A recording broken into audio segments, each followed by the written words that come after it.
Ukitaka kuingia mbinguni lazima mvumiliane. Mwambie jirani yako, vumilia mimi.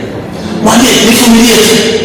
Hata kama sitakufurahisha, hata kama huna sura, univumilie kwa sababu tunataka kuingia mbinguni. Uvumilie maneno yangu kwa sababu ninahitaji niingie mbinguni. Nivumilie tu. Vumilia huyo pia anaonekana tu. Vumilia kwa sababu ni kanisa. Vumilia kanisa. Haleluya. Mungu akamwambia Joshua mwana wa Nuni, akamwambia Joshua, mtumishi wangu Musa amekufa. Sasa ni wewe utawaongoza watu wao, ni wewe utaelekeza watu wao wapite kwenye mto wa Yordani. Yordani haikuwa rahisi kuingia, lakini akamwambia Joshua uwe hodari. Si watu walikuwa wameokoka, ni wana wa Mungu, wana wa Israeli walikuwa ni watu wanamjua Mungu, lakini akamwambia Joshua uwe hodari,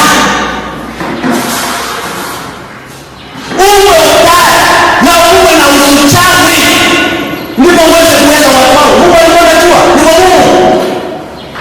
Mwanadamu ni ngumu kumwongoza, lakini Mungu anasema uwe hodari, uwe na kipaji kigumu, kwa maana uwe mita tu. Hata na wewe kanisa nini? Kanisa inaanza hivi. Kama hawa ni wanaoenda mbinguni na baadaye mbinguni yake. Mungu anasema vumilia tu. Uwe hodari na uwe mwangalifu.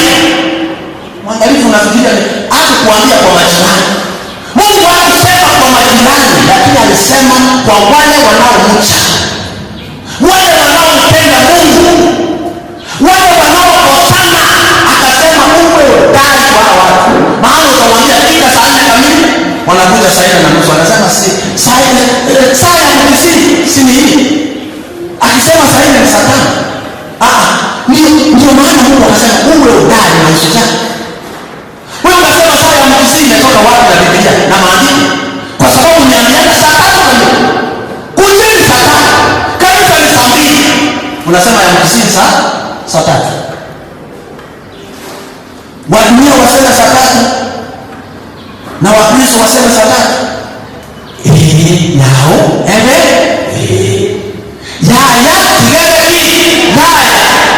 Yao ndio maana Biblia inasema kwamba wanaomcha Mungu kwa uaminifu wa Mungu maovu yanaondolewa kwa kumcha Mungu tu. Kumcha Mungu ni kusema aje kisi.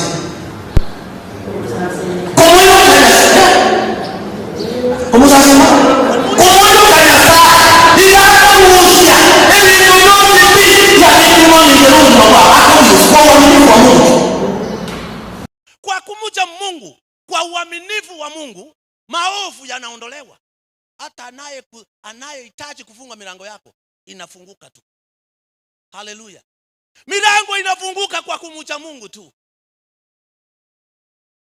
Kwa kumtafuta Mungu milango inafunguka. Mtafute Mungu, Mungu anatafutwa.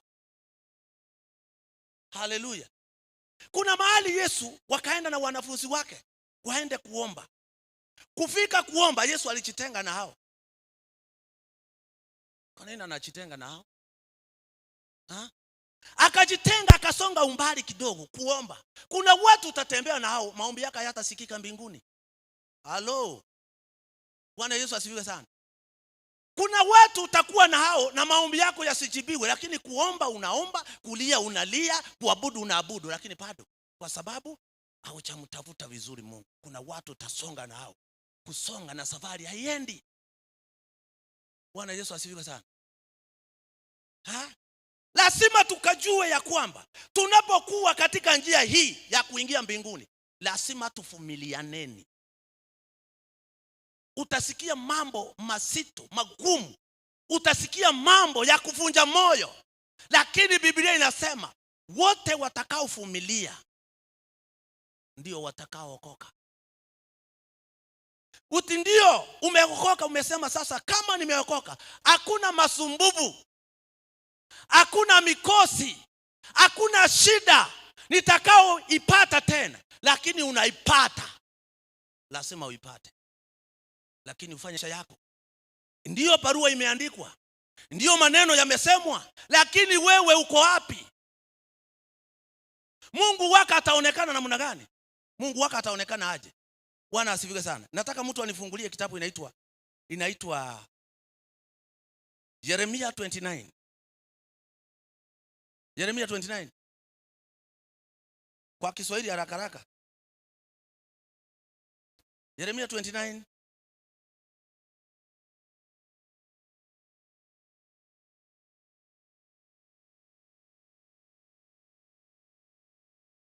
Yeremia 29 verse 4.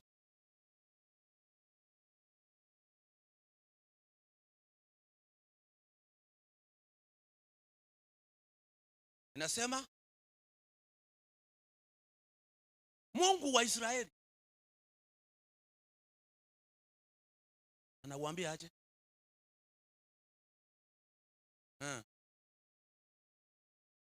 Watu wote waliochukuliwa mateka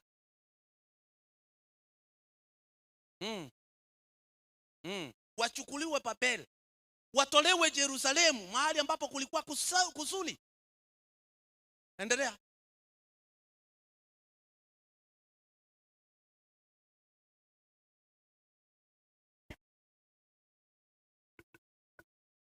Jengeni nyumba, mukakae ndani yake. Kapandeni bustani, mukale matunda yake. Pandeni. Watu wote waliotekwa mateka, wakachukuliwa, wakapelekwa uhamishoni. Watu wote, haijasema mtu, lakini nasema watu wote waliochukuliwa. Unajua sisi umetekwa nyara. Dunia imetekwa nyara, usikae mami. Dunia imetekwa nyara. Biblia inasema Mungu wa Israeli kuumba mbingu na dunia alisema ya kwamba watu wote waliopelekwa uhamishoni. Anasema pandeni. Hebu rudia mami. Pandeni. Kapandeni bustani. Pandeni bustani. Mukale matunda yake. Mukale matunda, sio musile matunda. Kile ambacho umepanda ndicho utakachokula. Bwana Yesu asifiwe sana. Kile ambacho umefanya ndicho utapata. Akawaambia Waisraeli ya kwamba pandeni na mukale matunda, mazao yenu ninyi mtakula. Arabu anasema oeni wake, mukasae wana na binti. Oeni na mukasae. Achasema mupungukiwe, lakini anasema oa na mukasae. Halafu kawaozeni wake wana wenu, mukawaoze waume binti zenu, wazae wana na binti, mukaongeze. Hapo ndio inakuwa ngumu. Ukisikia hiyo inastahili urudie na urudie, ujue inamaanisha nini. Inasema mumewekwa hapo mukae, mupande, muchenge na mule masao. Bwana asifiwe sana. Ukibarikiwa lazima ubarikiwe. Mungu anasema amekubariki upande, sio uondoke, uongezeke. Maana anasema musae, musipungue. Haleluya. Wewe umezaa saa, hapa ni kanisani. Umeleta wangapi? Umeombea wangapi? Yaani ukionekana mtu kweli anashuhudia, anasema kweli huyu ameokoka. Tukasae, tusipungue, bali tuongezeke. Ambia jirani yako ongezeka. Ongezeka. Tabia yako imfurute mtu. So nyamataro yune nkong. Nyamataro teli nkong. Yaya, upo Kristo inategemea wewe uko Mkristo kiasi gani. Mwingine akasema kufaa ile nguo ndefu inaitwa aje? Ile nguo ndefu. Mami kuja tu. Hiyo nguo hata sio hii, lakini kuja tu. Hii nguo inaitwa aje? Wamama wanajua ile unashika hivi. Inaitwa aje? Kuvaa tera sio kazi. Ngoja. Kuvaa tera sio kazi. Kazi ni kushikilia tera. Haleluya. Kuvaa hiyo sio kazi kwa sababu inaenda chini. Lazima ushikilie isike mfumbi. Ukristo wako. Kuwa Mkristo sio kazi. Haleluya. Kuwa Mkristo sio kazi. Kazi unamjua Mungu. Mtu asikii weka. Kuwa Mkristo sio kazi. Kazi Ikushikilia Mungu, unamshikilia. Kweli anayekuona atamjua Mungu wako. Ataogopa Mungu naye muabudu. Kumjua Mungu sawa, hata shetani anamjua Mungu. Haleluya. Kama ni kuimba, shetani anaimba kama malaika, hata anakuliko. Lakini je, unaimba kutoka ndani? Kuvaa tera sio kazi. Kazi ni kushikilia tera, iko na kazi. Hautasahau. Na ujue ya kwamba Biblia inasema wanaompenda Mungu lazima wawe chukizo kwa watu wote. Ukitaka kujua, utasoma Matthew 2 chapter number 10 verse 22. Utakuwa ni chukizo kwa watu. Wakikuona wanasema na huyu malingo tu. Si ni Mungu amekusafisha? Unajua nguo za zamani ulikuwa ufai, lakini Mungu amekusafisha, amekupa pesa, si ufae. Huku kuwa unajua neno, si ulinge kwa neno. Huku kuwa unajua kuimba, si uimbe kwa neno. Mungu wako atajulikana aje kama utasimama. Hebu endelea hiyo, hatuchamaliza hiyo. Henda chini. Henda chini usikie. Hey. Mungu ni mwema. Ambia jirani yako Mungu ni mwema. Hata kama wakuone hache, hata kama wakucheke, wewe shikilia Mungu. Shikilia Mungu. Siku inakuja wanaomwabudu Mungu na wasiomwabudu Mungu watajulikana. Hekiagereke chuchuko ngoja kere. Chungi ngoja kere. Yeremia 29 utamaliza. Verse number 6. Oeni wake. Enda 7. Sasa sikia hapo 7. Takieni amani yule ambao nimewafanya mchukuliwe mateka. Mahali umechukuliwa mateka, unaona kwamba haustahili kukaa hapo. Mungu anataka ukaa hapo.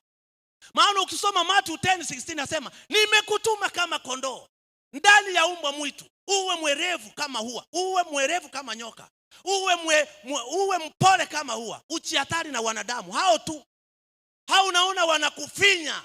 Hao unaona ukisimama ukiimba wanasema ile haukuimba vizuri, najua hapo ulikosea, lakini wanataka kukufunja moyo. Hapo ulikosea, ungeenda hivi. Hao ndio Mungu amekutuma hapo. Lakini amekuweka wewe kama kondoo, kama mtoto wake, kama anayesikia sauti ya Mungu. Amekupeleka kwa umbwa mwitu. Lakini anasema uchitunze, uchihatari na wanadamu au mnaoshiriki na hao. Bwana Yesu asifiwe sana. Anasema hapo, mahali hapo uombee mji huo. Maana Mungu ukisoma Joshua anasema, Joshua uwe mwangalifu. Usiende mkono wa kushoto wale wa kulia. Mbona wewe unaenda wa kushoto? Uko maumbini na uko kwa waganga. Uko unaabudu Mungu na uko kwa sabaroli. Lakini kanisa yetu iko tu barabaroli. Bantu bako gendo boroli borobu alinga kata naenda kororu ngaki mwanere. Wako na maagenti. Unadanganywa kwa sababu ukisoma Biblia hiyo unaambiwa kwenda chini ya kwamba usidanganyike na mambo yao. Manabii wa uongo wamejaa hapo. Wanatofasiri maneno yao lakini sio yangu. Sikuwatuma. Haleluya. Bwana asifiwe sana. Mahali umetumwa, mama rudia hiyo kitu achasikia. Kuna mtu achasikia. Rudia hiyo. Hautakieni amani yule. Intakera maya. Mimi ni taifa. Ambia jirani yako mimi ni taifa. Huyo asemi vizuri. Mwambie jirani mimi ni taifa. Mimi ni taifa. Ombeeni mji huo. Masuli. Aigo chikoro muntu okuchira kwa korapo beiga yani kwa moge chiroko tenga yani. Yani umuntu yali gwa kunone turansa kure kanisa. Ali kurwe kanisa yengusali yali kanisa. Tari gusali kanisa. Ya sao tebile naki umuvumilie mtu huyo. Tumekosa baraka za Mungu kwa sababu tumekosa kuvumilia. Kuchukua kanyakeiga kwa ruro rokale. Kwa takieni mema. Haleluya. Bwana Yesu asifiwe sana. Mutakie mji huo mema. Kwa sababu ni Mungu anasema, takieni mema, ombeeni kwa sababu ya mji huo. Kwa sababu nini? Baraka za mji huo sitakuwa ni baraka zako. Haleluya. Ombea masuli huyo mtoto. Ombea musuli huyo tasa. Kwa sababu hana watoto unamcheka tu. Naweka kubige tege kuna tanga norocho. uitakonyora banansi ingogotebetie. Nani alikuambia? Nani alikuambia na hiyo parasa yako? Kwa sababu Biblia imesema ya kwamba barua iliandikwa kwa wale waliotekwa nyara, wale walichukuliwa. Biblia inakuambia ombeeni mchi huo mema. Niombee mema. Huyo mchawi unayemuona ni Mungu amemtuma akufuruge kweli, ndio umkaribie Mungu. Haleluya. Huyo ambaye anakusengenya vizuri, wacha akusengenye, wacha wakae wakusengenye, kwa sababu wewe huna. Mungu sasa anakuja anasema, ona, si unaona mambo nimeanza kuyafanya. Wewe jua ya kwamba umependeza mbele za Mungu, umependwa na Mungu. Wacha kuangalia wanasema nini. Hosea inasema watu wangu wanaangamizwa. Sisi ni watu wa Mungu, tumetengwa. Ukisoma 46 Psalms inasema Mungu kwetu sisi, Mungu kwetu sisi ni kimbilio. Mahali tunakimbia na tunapata uponyaji. Mahali tunakimbia na tunapoishwa roho ambazo zimeungua. Utega hakiki na akoletega. Hakiki na akoleto mochioyo. Hakinya sai. Haleluya. Sema hakinya sai. Inkonya tali mwanya bantu. Tali oborolio kogenda. Tali asaba nyamesiro kogenda. Mungu anasema tukaombe mchi huo ukaokoke. Haleluya. Tuombe kwa sababu ya mchi huo. Tuombe kwa sababu ya maovu hayo. Tuombe kwa sababu ya hao wachawi. Tunaomba sio kuwaua. Haleluya. Wacha tukaombeaneni sisi kwa sisi.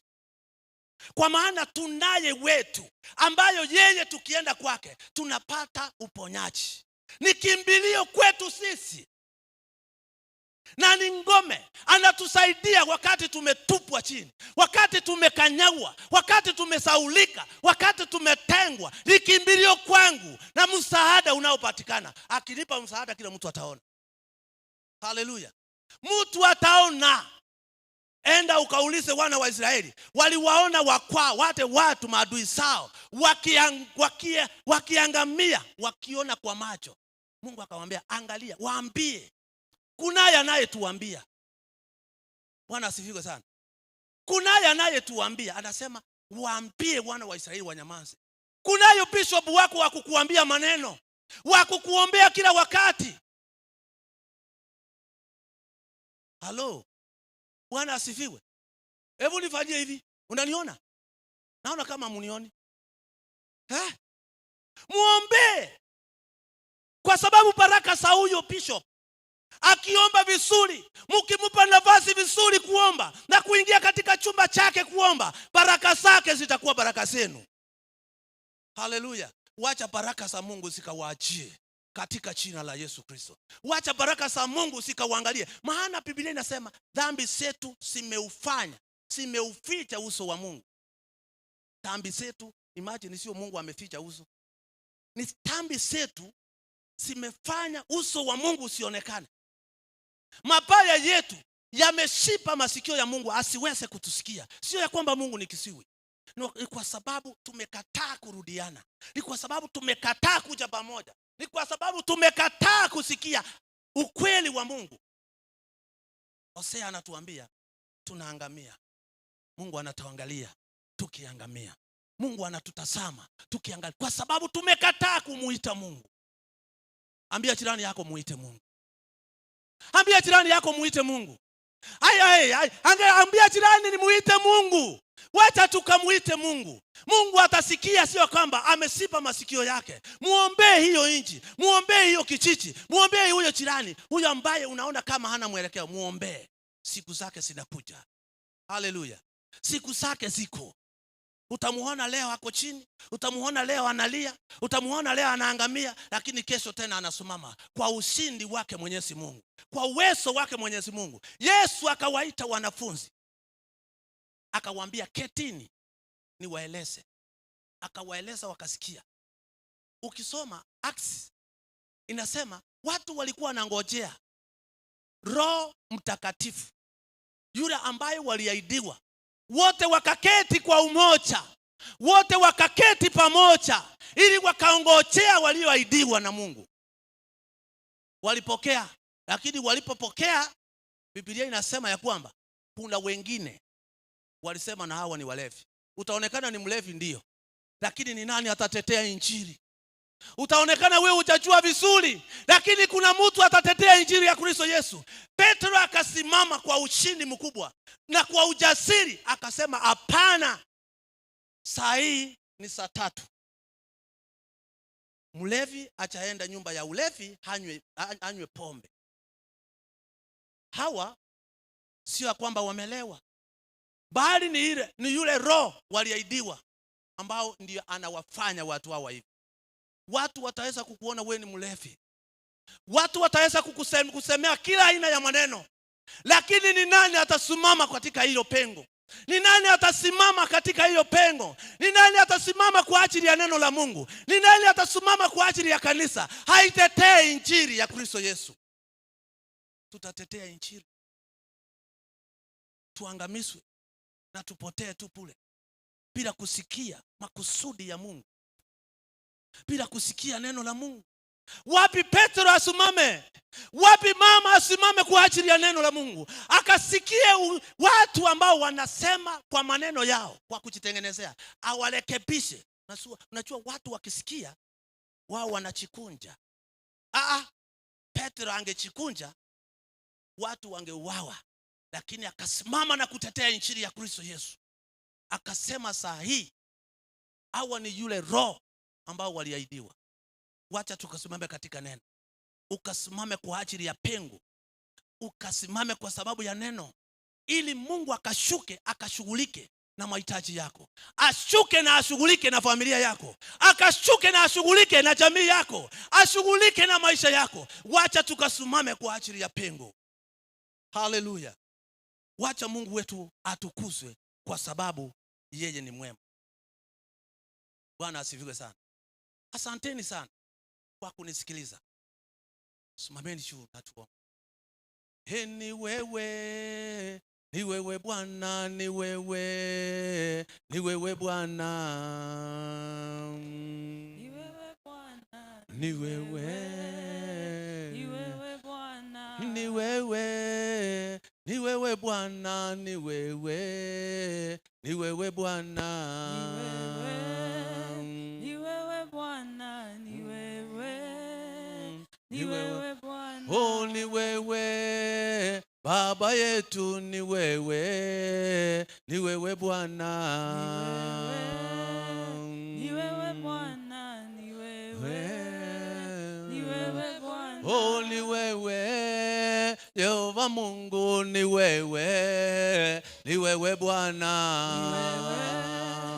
ni wewe Bwana, ni wewe, ni wewe Bwana. oh, ni wewe unatupenda, ni wewe, ni wewe Yesu, ni wewe Bwana, ni wewe, ni wewe Bwana. oh, ni wewe Baba yetu, ni wewe, ni wewe Bwana, oh Jesus, tunakupenda Bwana, tunakuinua mwana wa Mungu, tunasema asante. Asante kwa sababu wewe ni mwema, asante kwa sababu wewe ni baba yetu. Tunakuinua, tunakushukuru Bwana. Tunasema ni asante kwa sababu wewe ni baba yetu. Asante kwa sababu ya yule mgonjwa. Asante kwa sababu ya yule mzee. Asante kwa sababu ya yule mama. Asante kwa ajili ya yule mtoto Bwana. Ukambariki, unahitaji kumbariki. Ukamponye magonjwa yake Bwana. Ukamuinue mtu katika mahali hapa. Ukainuliwe kwa sababu wewe ni baba yetu. Tunakushukuru, tunakuinua. Oh Jesus. Asante Yesu. Asante mwana wa Mungu. Asante kwa sababu unastahili. Asante kwa sababu unaweza mambo yote. Oh, tunakutukuza Bwana. Jehova, tunakuinua. Baba, tunasema unastahili. Asante kwa sababu ya umbali huu. Asante kwa sababu ya siku ya leo. Umekuwa mwaminifu Bwana. Tumekuja mahali hapa jinsi tulivyo. Tumekuja kukuabudu mwana wa Mungu. Tumekuja kukuinua, wewe ni Jehova. Asante kwa sababu ya kila mmoja. Kuna wengine ni wagonjwa. Kuna wengine wamekerwa na maisha. Kuna wengine wanalia machozi. Kuna wengine wana machungu mengi. Baba, tunaomba katika jina la Yesu. Kawabariki Mungu, katika jina la Yesu Kristo. Wewe ni Jehova.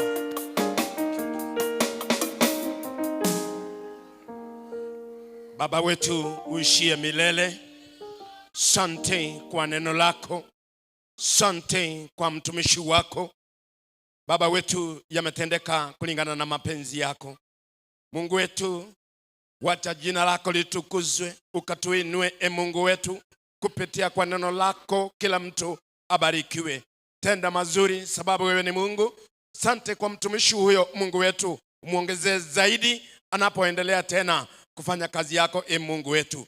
Kama kanisa Mungu, sasa tunajiwachilia mikononi mwako, na kila mtu umtende mazuri tana na mahitaji ya kila mmoja. Ni kwa jina la Yesu tumeomba hata tumeamini. Amen.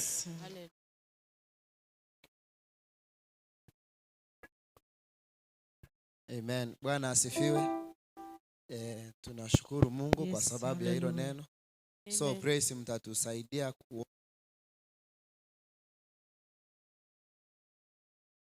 tuendelee na ibada. Hallelujah. Jesus. Tunaweza kusimama tunapoleta sadaka zetu tukiongozwa na praise and worship kwa wimbo.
Tuinue mikono yetu juu tunapoomba.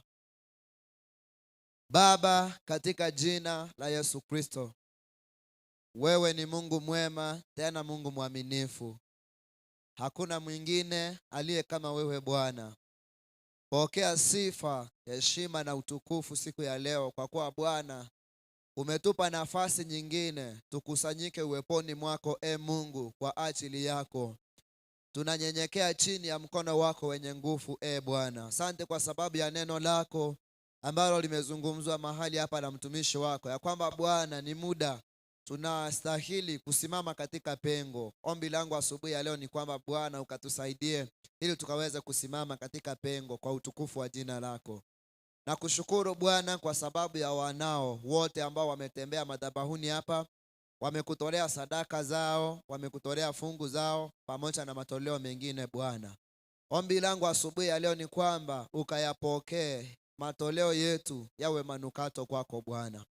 Ukabariki kila mmoja aliyeshiriki katika ibada hii katika jina la Yesu Kristo. Bwana, tunapoingia katika ibada yetu ya pili Bwana, tuomba kwamba uwepo wako uwe juu ya maisha yetu. Ni siku ya kwanza ya mwezi wa pili Bwana, tuomba kwamba neema yako iwe juu ya maisha yetu. Bariki kila mmoja, kwa kuwa Bwana tumeomba tukiamini katika jina la Yesu Kristo aliye mwombezi wetu. Tunapoendelea kusimama hivyo, praise and worship, karibu sana tuongoze katika ibada.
Hakuna wa kufanana na Yesu. Hakuna wa kufanana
Shaba,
chakula Jehova. Kuna wengine hata hawajakupokea Yesu. Tunawakumbuka leo hii Bwana, tunawakumbuka leo hii Jehova. Bwana, watazame Yesu. Wengine wanalia wanasema uko wapi? Uko wapi Jehova? Bwana, onekana kwao siku ya leo. Ninaamini kuna wengine mahali hapa Bwana wako na magonjwa mbalimbali leo hii. Tunaomba uponyaji katika jina la Yesu.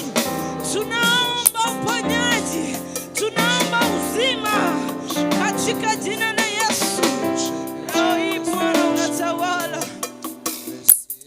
Tawala akili zetu Bwana, tawala miili yetu Bwana, tawala akili zetu, tawala maisha yetu Bwana, tawala magonjwa haya yote Bwana, tawala shida zetu Yesu.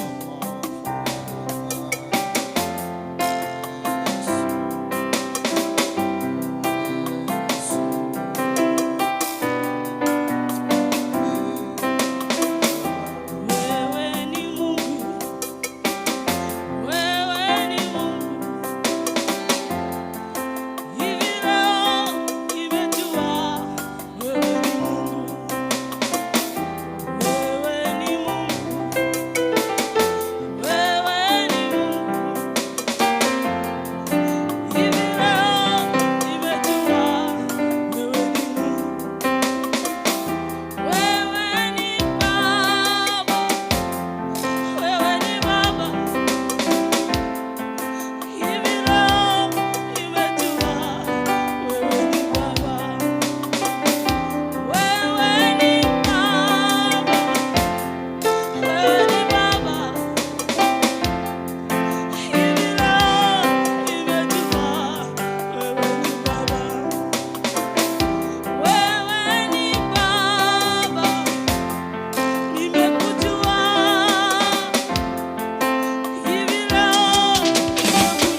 kufika hapa leo hii.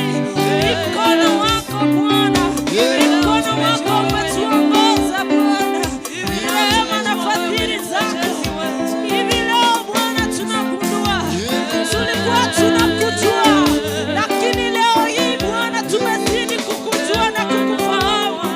Tunakufahamu kwamba wewe ni Baba yetu, tunakufahamu kwamba wewe ni Mungu mwema kwetu. Hakuna aliye kama wewe Jehova Nisi. Baba, tunapopita katikati ya maji, wewe Bwana unatukinga, unatulinda Bwana. Hata tujapopita katika uvuli wa mauti, gongo na fimbo yako Bwana inatuongoza. Wewe ni Baba mwema kwangu. Wewe ni Baba. Wewe ni Baba mwema kwangu. Wewe ni Baba. Wewe Mungu wangu. Wewe ni Baba. Wewe Mungu wangu. Wewe ni Baba. Wewe ni Baba mwema kwangu. Wewe ni Baba. Wewe ni Baba mwema kwangu. Wewe ni Baba. Uhimidiwe Mungu wangu. Wewe ni Baba. Uhimidiwe Mungu wangu. Wewe ni Baba. Wewe ni Baba. Wewe ni Baba mwema kwangu. Baba. Wewe ni Baba. Wewe ni Baba mwema kwangu. Wewe ni Baba. Wewe ni Baba mwema kwangu. Wewe ni Baba. Wewe ni Baba mwema kwangu. Wewe ni Baba. Wewe ni Baba mwema kwangu. Wewe ni Baba. Wewe ni Baba mwema kwangu. Wewe ni Baba. Wewe ni Baba mwema kwangu. Wewe ni Baba. Wewe ni Baba mwema kwangu. Wewe ni Baba. Uhimidiwe Mungu wangu. Wewe ni Baba. Uhimidiwe Mungu wangu. Wewe ni Baba. Uhimidiwe Mungu wangu. Wewe ni Baba.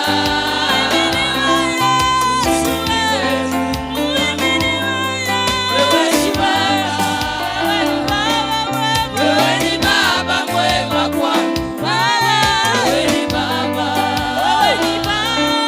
Wewe ni Baba mwema kwangu. Wewe ni Baba. Uhimidiwe Mungu wangu. Wewe ni Baba. Uhimidiwe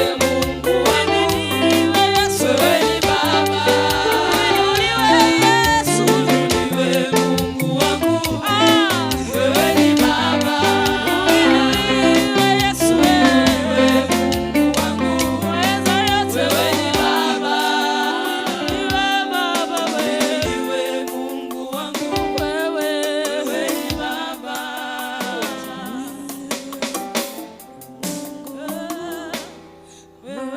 Baba.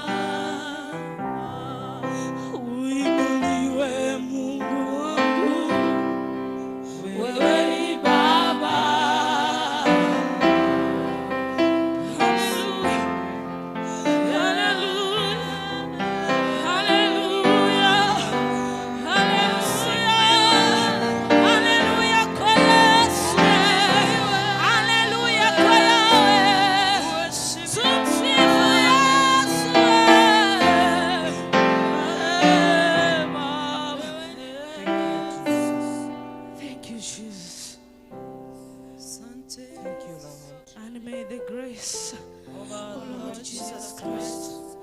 and the love of God and the fellowship of the Holy Spirit be with us now and forevermore. Amen.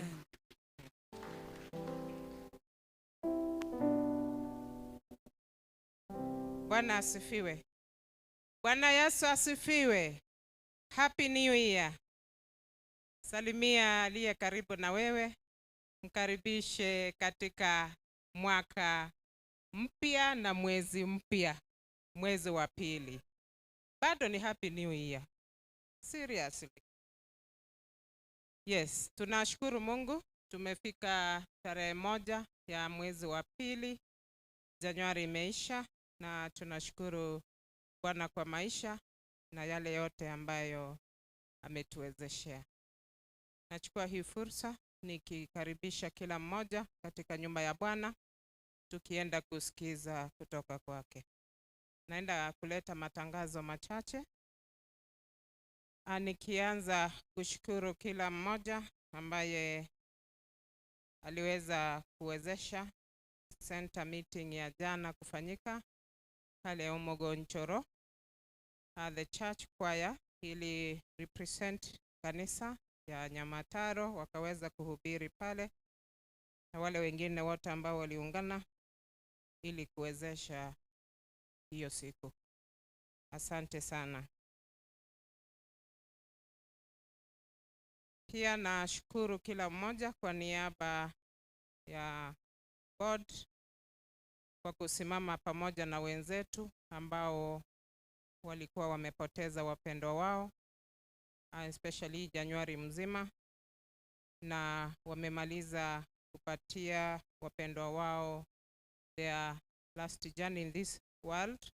Na tunashukuru Bwana tukiendelea kuombea hizo familia ili waweze kuendelea wakicherish the memories they had with their loved ones. Gusii Muungano Choirs itakuwa tarehe 22 mwezi huu. Gusii Muungano Choirs watakuwa na mkutano tarehe 22 mwezi huu pale Nyabaraibere PAG, na Nyamataro PAG Church Choir itakuwa inaenda hapo ili iweze kusupport hiyo kwaya ya Nyabaraibere.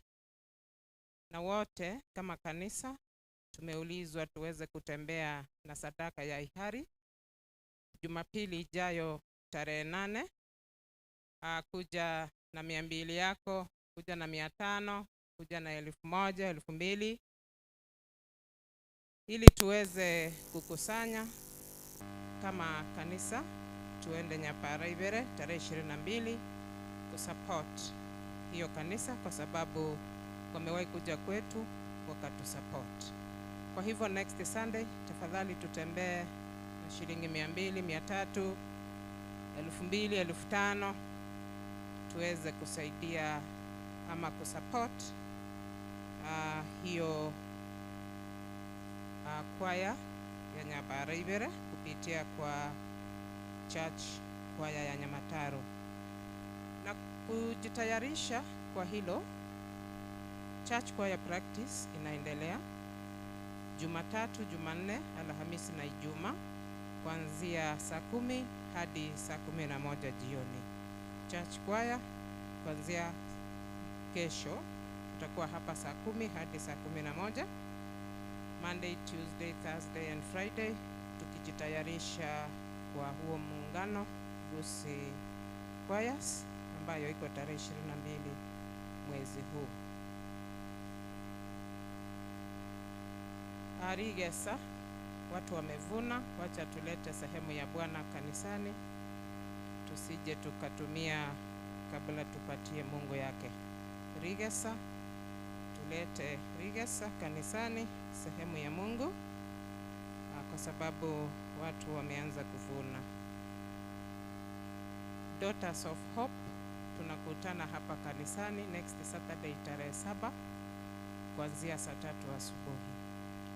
Daughters of Hope Jumamosi ijayo kuanzia saa 3 kamili tutakutana hapa kanisani.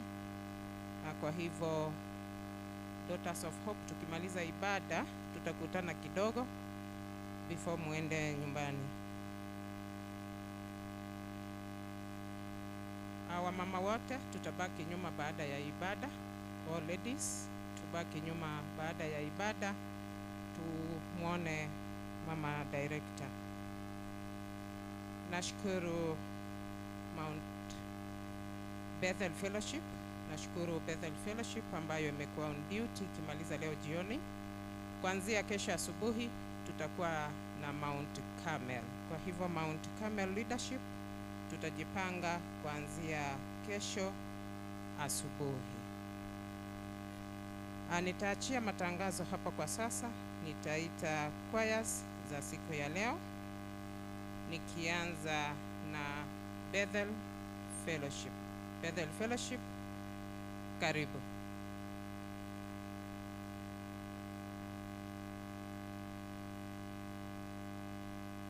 Bethel wakimaliza tutakuwa na kwaya ingine, jitayarishe wewe.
Amen. Asante sana Bethel. Kwaya inafuata ni mixed choir ya wazee na wamama. Wazee nahitaji bass tena, wamama nahitaji soprano na alto. Karibu sana, usimame kwenye hizo sauti.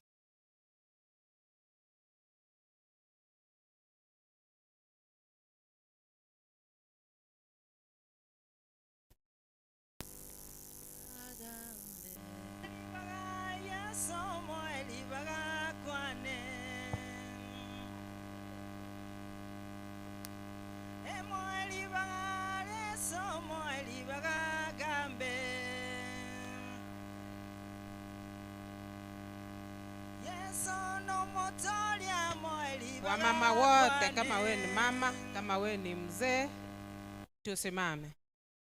Moeli baga kanisa moeli baga kwane Yesu moeli baga gambe moeli baga litukeli moeli baga gambe Yesu moeli baga gambe moeli baga tata moeli baga kwane moeli baga Yesu moeli baga gambe moeli baga mwana nyasaye moeli baga tale moeli baga Yesu moeli baga gambe ase obuya bwaye moeli baga kwane moeli baga Yesu moeli baga gambe tata no motolia moeli baga tale moeli baga Yesu moeli baga gambe ase litukeli moeli baga kwane moeli baga Yesu moeli baga gambe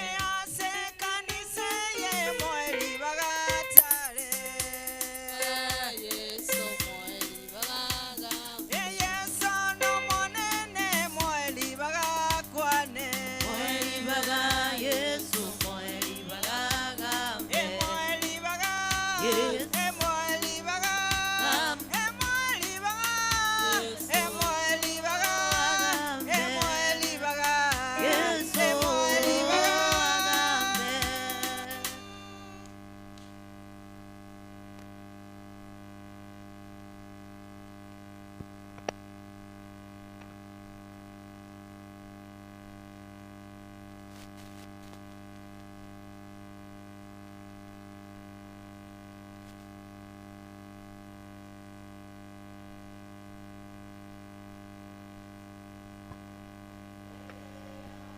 Yesu kwa kusafi na kuoshwa kwa damu ya kondoo, neema yake yatumwagi, umeoshwa kwa damu ya kondoo, kuoshwa kwa damu itutakasayo ya kondoo, siwe safi nguo nyeupe mno, umeoshwa kwa damu ya kondoo.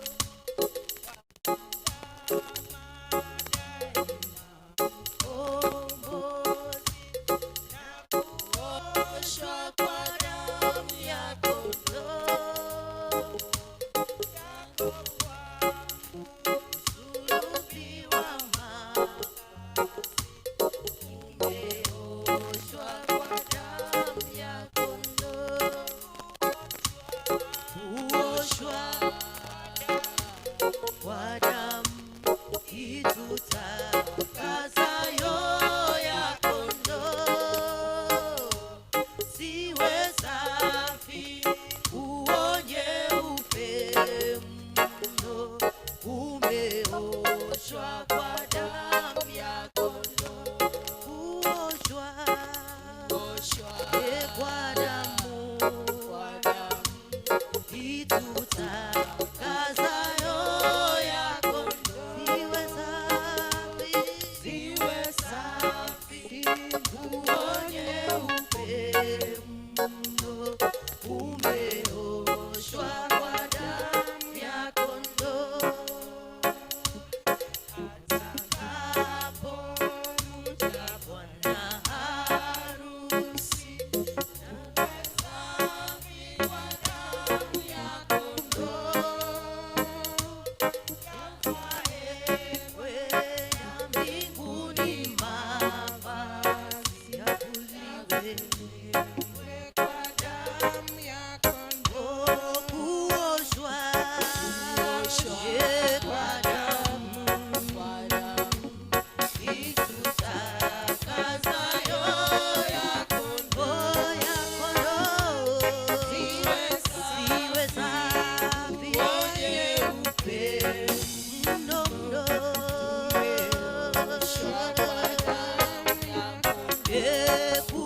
nyeupe.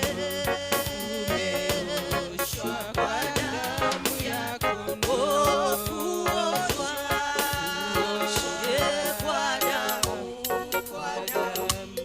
itutakasayo ya kondoo. Ziwe safi, nguo nyeupe mno. Umeoshwa kwa damu ya kondoo. Amen, amen, amen. Church choir, church choir. Niseme nini baba, niseme nini baba, niseme nini baba, barini na shukuru we. Niseme nini baba, niseme nini baba, bali na shukuru. Niseme nini baba, niseme nini Yesu, niseme nini baba, barini na shukuru we. Niseme nini baba, Niseme nini, baba, niseme nini baba, barini na shukuru.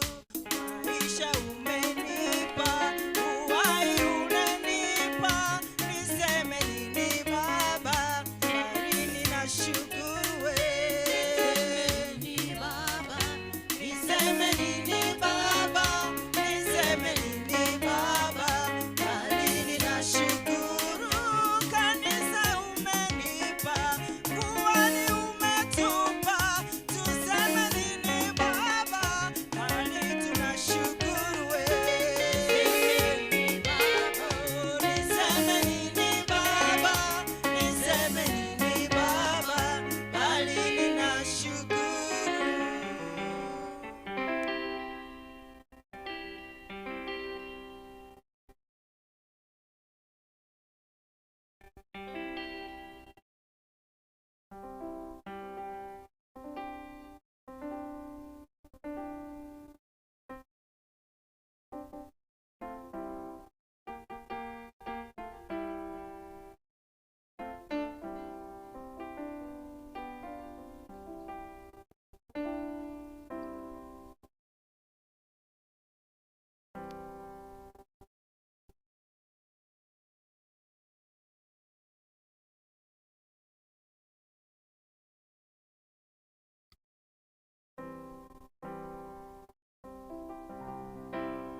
Asante sana church choir, tupigie kwaya zetu makofi.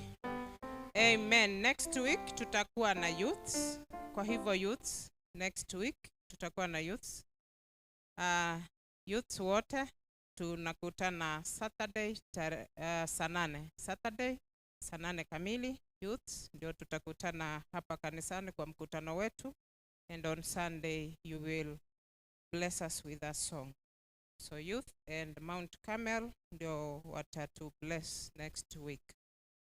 CA Sunday school class. Mzazi kama uko na kijana ambaye ako CA, tunaulizwa wakati class by 8:15 am. Sunday school inaanza saa 2:15. Wazazi wote na wale vijana tunajua tuko kwa hicho class, tupatikane hapo. Our CED is the teacher for that class, na wote tumeulizwa kama tuko hicho class tuweze kufika saa 2 ndio tuanze class saa 2:15. Welfare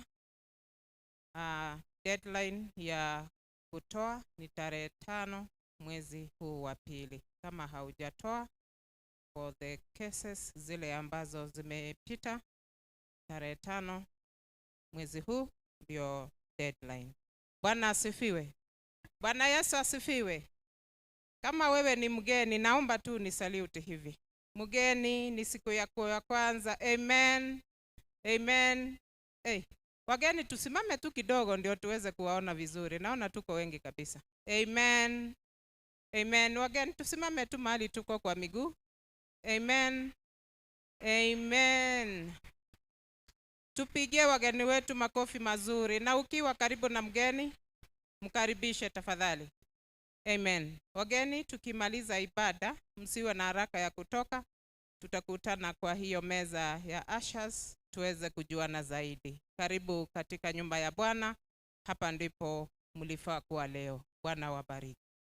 Ni wakati tunaenda kumtolea Bwana sadaka pamoja na saka zetu, na ninashukuru wale ambao wanaendelea kututazama kwa online. Bwana awabariki mkiendelea kusupport kazi ya Bwana.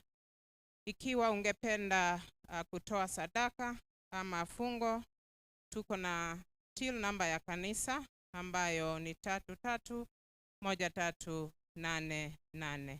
Church till number 331388, na ubarikiwe. Karibu tumtolee Bwana.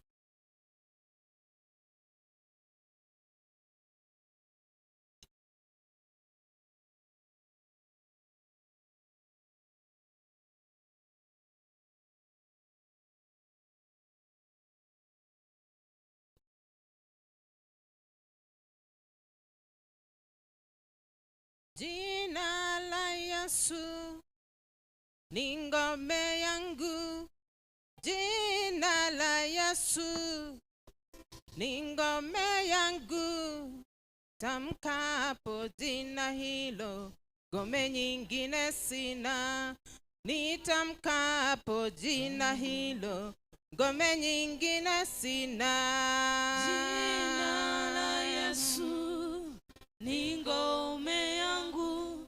Jina la Yesu ni ngome yangu. Nitamkapo jina hilo, ngome nyingine sina. Nitamkapo jina hilo, ngome nyingine sina. Jina la Yesu ni ngome yangu. Jina la Yesu ni ngome yangu. Tamkapo jina hilo, ngome nyingine sina. Nitamkapo jina hilo, ngome nyingine sina.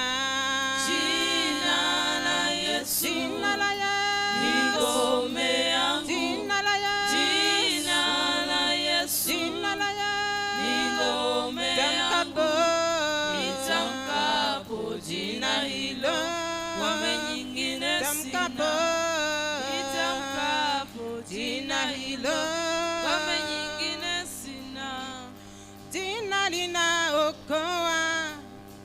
ni jina la Yesu, jina linaponya, ni jina la Yesu, tamkapo jina hilo, ngome nyingine sina.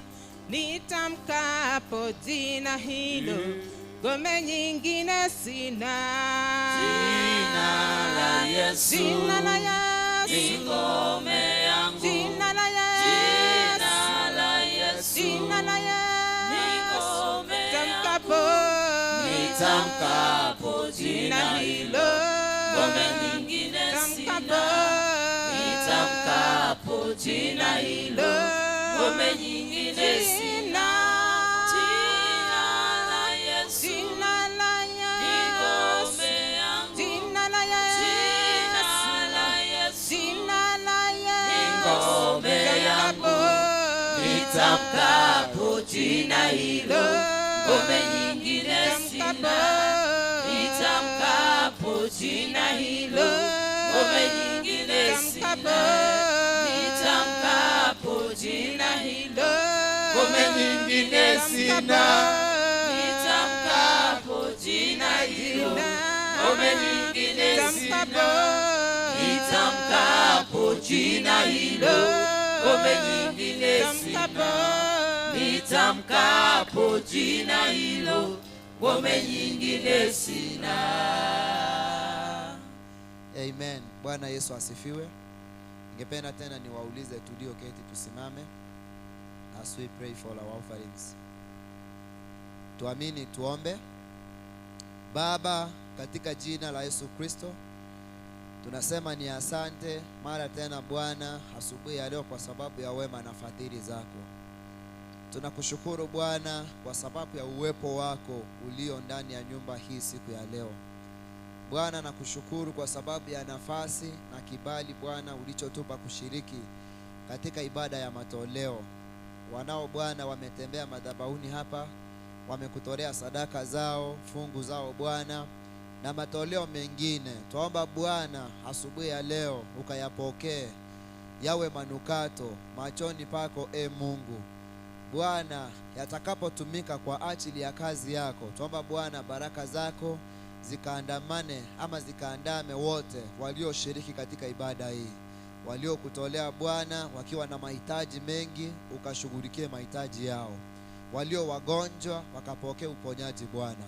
Wengine Bwana ukabariki kazi za mikono yao, mifugo yetu Bwana na mashamba yetu yote. Tuomba kwamba Bwana yakabarikiwe, kwa kuwa Bwana unasema kwamba tutakapokujaribu hayo yote Bwana utatufanyia. Pokea sifa kwa kuwa Bwana zimekubarika sadaka zetu leo, katika jina la Baba na Mwana na Roho Mtakatifu. God bless you. Amen. Praise.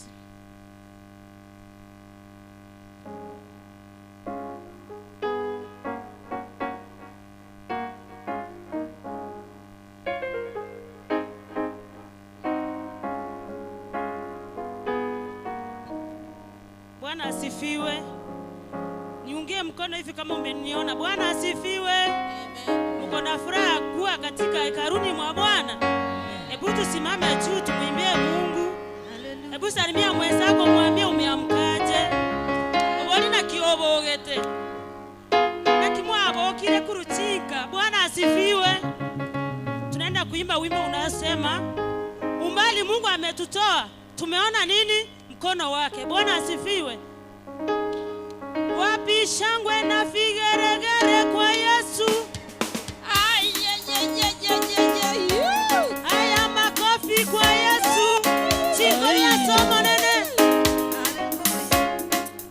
Wamama wapi shangwe na vigeregere? Oh, umbali tumetoka, tumeona wema wako. Iposa tunasema wewe ni Ebeneza. Umbali tumetoka, tumeona wema wako. Ndiposa tunasema wewe ni Ebeneza. Oh, umbali tumetoka,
unastahili.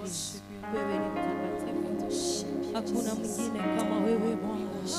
Tunakuabudu Yesu. Nina sababu ya kukuabudu. Wewe ni mtakatifu. Haleluya. Nina sababu ya kukusifu.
Father, in the name of Jesus, we thank you and we bless you, my good Lord. You have been faithful to us, and Lord, you have given us a chance. We want to hear from you, my good Lord. How do I pray that, Lord, as we venture unto your word, be with us. Bless each one of us, O Lord, for in Jesus' name we pray. Appreciate our church choir. Appreciate our church choir. Hallelujah. Wapigie makofi mazuri. Hey, thank you so much. Thank you. I want to thank our viewers wherever they are. I want to appreciate you also. And I want to pray that you continue watching. And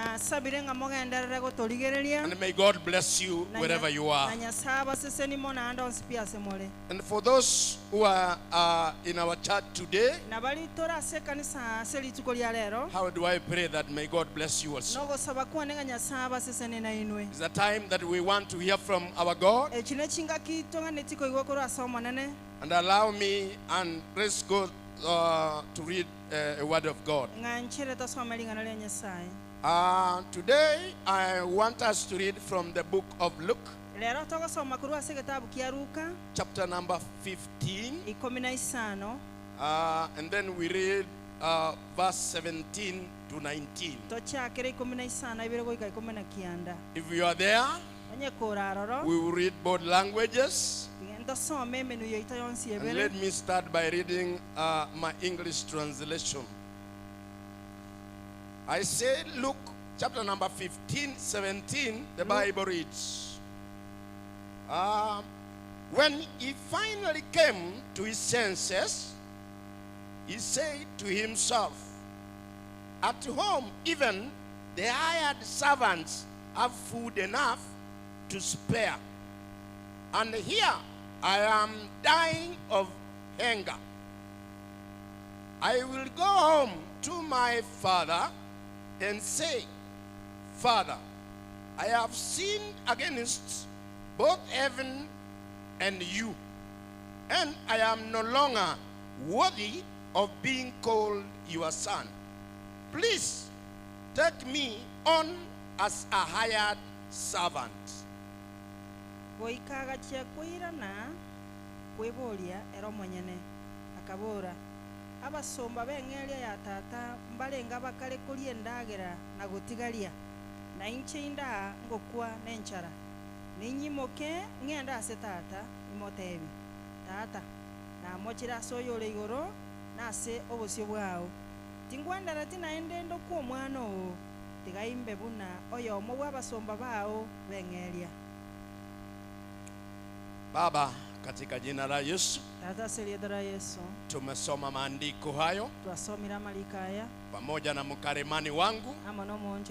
Mungu wetu, sasa tunapo yatafsiri maandishi hayo, omonene kotogokwana igoro ya marikaya utubarikie kwa pamoja, otosesenia sobo na wote ambaye wanatusikiza na bali bonsi batotegerere na kanisa nzima, Mungu wetu, ne kanisa yonsi nyasa oito ukawabarikie, obasesenie na Mungu neno hilo lipate nafasi mioyoni mwao. omonene lingane lirinyora libagase mioyo yabo. Asante sababu utatenda. Mbiyemo ne kiagarango Ni kwa jina la Yesu tumeomba, na kila mtu aseme amen. Amen. Bwana asifiwe. Amen.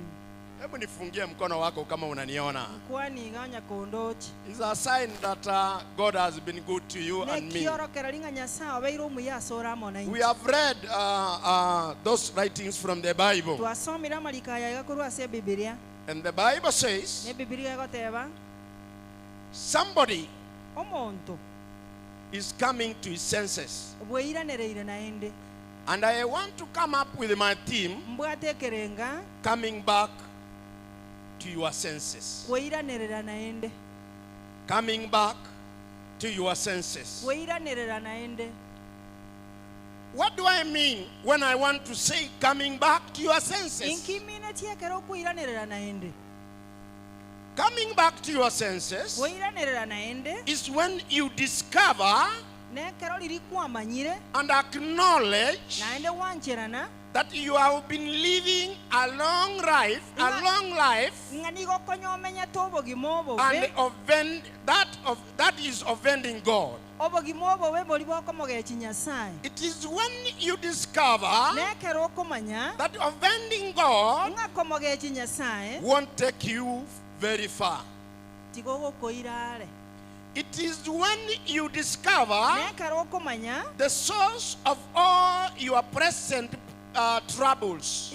igokomanya ng'ang'a yemechando yao yachakereti. It is also when you conclude nekero ogochicha somo ali wateba and reach to confession, kwarworo kwirana gwakwana korwa somo nuo repentance, kwarworo gwaonchoka and restoration kwarworo kwiranerera of your relationship with God, kwairanio bwamate bwamo na that nyasaye it will change your life and bring blessings to you. ekinkereto gonchoreria sobogima bwao naende kereta amaseseni asoli. Praise the Lord. Amen. I am saying this. igongo kwana iga When you conclude ekero goichagwa ikero mwali wateba iga that confession, ingogo atora no monuo repentance, ogo onchoka and restoration no kwiranerera in your relationship with God asobo amate bwamo na will nyasaye change your life ngeonchoreria obogima bwao and bring blessings to you. naende ereta amaseseni asoli.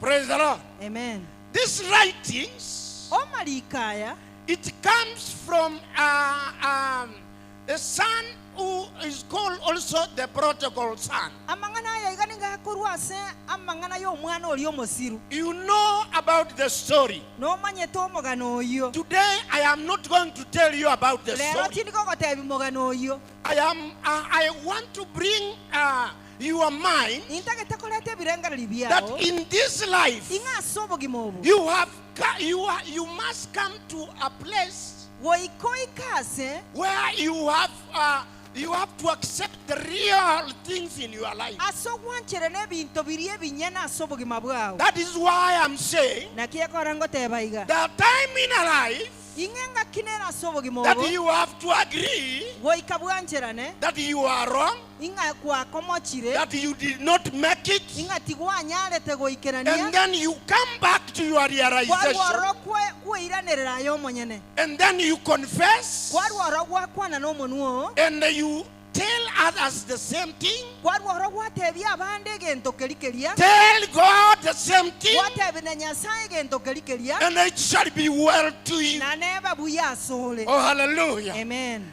In this life, ase obogima obo there are times, ebirombiro if you don't want to forget, onye totageti kweba you have to realize goika omanye when you come back to your senses, ekero kwiranerera yo you monyene start seeing things on a different dimension. gwachaka korora ebinto ase enchera yende Kuna eng'ao. wakati unajikubalia, chinga kindiro gwehanchera nayo bweko monyene unajihisi, kwarworo kweigwa unakubali ulikosea, kwarworo gwanchera nang'angu akoreta na amamochi uoni aibu ulikosa, kwaroranga kororobo soku neligoso na unasimama, kwarworo gwatenena unatubu, kwarworo kwangama na Mungu anakusikia na kweli. nyasao koigwa How do I talk to you today? inga kingo kokwanera igalera That in this life, inga sobo gimobo that you have to come to your senses. inga koikabwiiranerere naende Come out of where you were. orwase ole. Praise the Lord. Amen. This story of the prodigal son, omogano oyo iga bwa omomura oli omori bobego the somosiri Bible says bibiliya goteba iga that he went out of his home. inga iga arwete ase enka yaye He went and spent whatever he had. akagenda byonsi bibiliya abwate akabitumeka. After he has done that, ekera akorire igo then reality struck. akamanya korwora akenyora bona ase obomaene bore He came to realization akarwora akamanya that is coming back to your senses. okuna okwiranira ayo omonyene. There is other two stories there, emekano yende ebere nera and I want you to consider that. naye ntagete oligererie genteke But I will not dwell in the other stories. kolenda tindikoenda ase emekano eriende But today, kolenda rero I will only dwell ntagete gotenenera in the iga story when you come back to your ase senses. omogano oyo genga okwiranirira ayo The omonyene. Bible says, bibiliya egoteba iga if you will go and read oisa kogenda osome the lost sheep, eng'ondi eri ensiru the lost sheep, eng'ondi eri ensiru the Bible says also, ebibiliya egoteba iga that is chapter 15:4. ekero ogosoma 15 eyinye The Bible says there ebibiliya egoteba that a man had 100 sheep, ing'o omonto nabwate ching'ondi ligana erimo and then one got lost. nayema egasira He left the 99. agatiga chiria emerongo kianda na kianda He went for one. akachiera yemo And then when he found that one, ekera anyorete eria yemo he came back akaira na gocha carrying it. kayebogoretie And then they rejoiced. akarwora agatwara omoyega gosoma goko.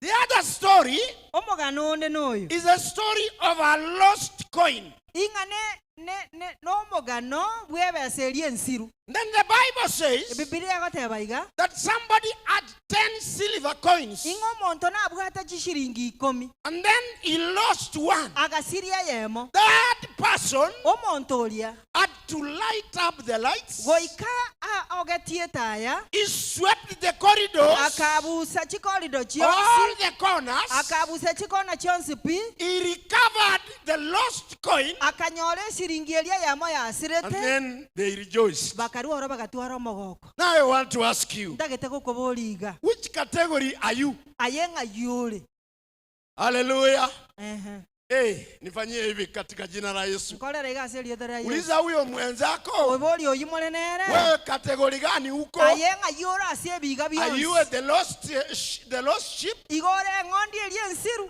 Are you the lost coin? igore ebesa eri ensiru Are you the lost son? gose igore omomura ori omosiru omori bobe. Hallelujah. Amen. Just keep the answer. yani gachali Just keep lichibweri the answer. gachali chibweri We shall talk over that one later. ndokwana igoro yayi nande mmaega But there's something I want you to come and reason. kolende gentonkere ntagetochi chorengereria The lost boy, omomura oyo igo omosiru the prodigal son, omomura oyo igo omosiru in fact, he walked out of home. iga atarete isiko yankasobo And then he went akarwara akagenda with his right senses. akagenda kare n'ebirangareria ebiye ebironge But what worries me, kolende keri gekong'ichania yani chenye kinanistaarabisha, keri gekong'ichania wakati alitoka nyumbani ekera arwete enkasobo alikuwa pia na akili iga abwate ebirangareria ya kuambia baba yake, byogokwana na ise nipe sehemu yangu. ing'ensemo yane ntungetie akagenda Lakini wakati alienda, kolende ekera achiete the Bible tells me ibigegontebia when he squandered everything, ekera atumeka kere egento that is when he came back to his nari senses. eiranererete ase ebirengereri byaye.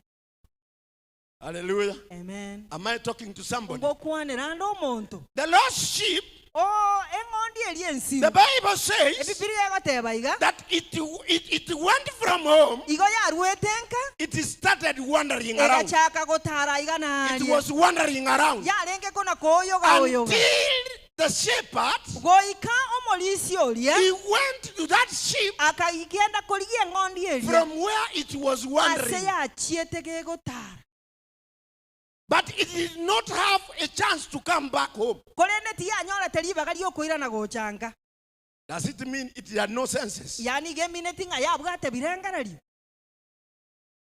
You'll answer me later. no ng'inaneri naende Number baadaye 3, namba isato there is a coin. ebesa nera It got lost. egasira So the owner omonyene had to had to make up the lights, goika arenge gotongia etaya sweeping every corner. aruorora abusekera ase enyomba I yaye don't know. timanyeti He was doing it because it's money. iga arenge gokora iga ase eng'encho ne chibesa chiaye You see, money, omanyete chibesa and tururu. entururu eyo When it is lost, ekaba yasirire even in your pocket, nonye nase omobuko you will enter pocket 1. igo ogosoia omobuko You go oyomo to pocket nande 2. gwasoia oyo You go okabere to pocket nande 3. kwagenda oyo You gatatu even go to pocket 4. kwagenda wako omobuko You go to okane pocket 5. goika gwasoia oyo gatano You may go even to your handbag. nabo okogenda nonya nase egebeti kiago ime So I don't know bono timanyeti whether they were doing that gose igo barenge gokora iga arenge gokora igo because it was money. ase eng'encho yarenge chibesa But the Bible says korende bibiria goteba when iga he got the money, ekera anyorete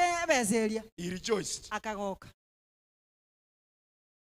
So that is why I was asking, naki gekogera nare Today. kobori rero which category are you? ase ebinto ebi bitataye ng'a yori nsemo kiori Praise the Lord. amen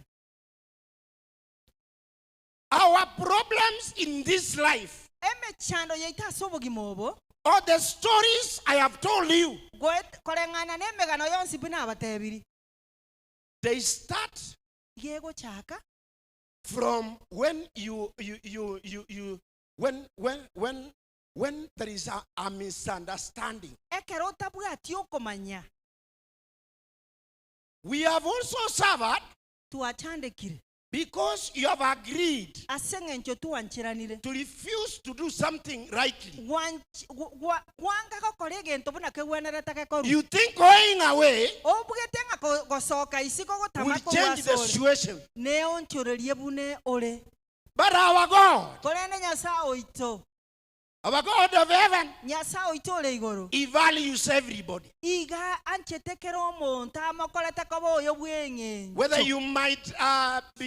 you might be likened to be a sheep, nabora abe naye nabora abwekanigwe eng'ondi whether you are likened to be a lost boy, nabora abwekanigwe esiringi eri whether you asirete are likened in those stories, nabobora abwekanigwe omomura ori omosiru but to our God, korende gochi ase nyasaye every oito individual is kera omonto noyo important to him. bweng'encho kera omonto noyo bweng'encho gochi ase Bwana asifiwe. amen Huyu Mungu nyasaye oito yeye ajali, yera era tari gokumeria he is only waiting for era you. ndigaganye akoganye taye You make a decision. oruororo na chekina After making a decision, ekero gwakorire ko na he's chekina waiting for you nigakoganyete so that he can again forget the other things, ligara naende ebe ebinto biri binde and then he gwakorire gives you another new life. ako obogima bondo oboyia Bwana asifiwe. amen Today, lero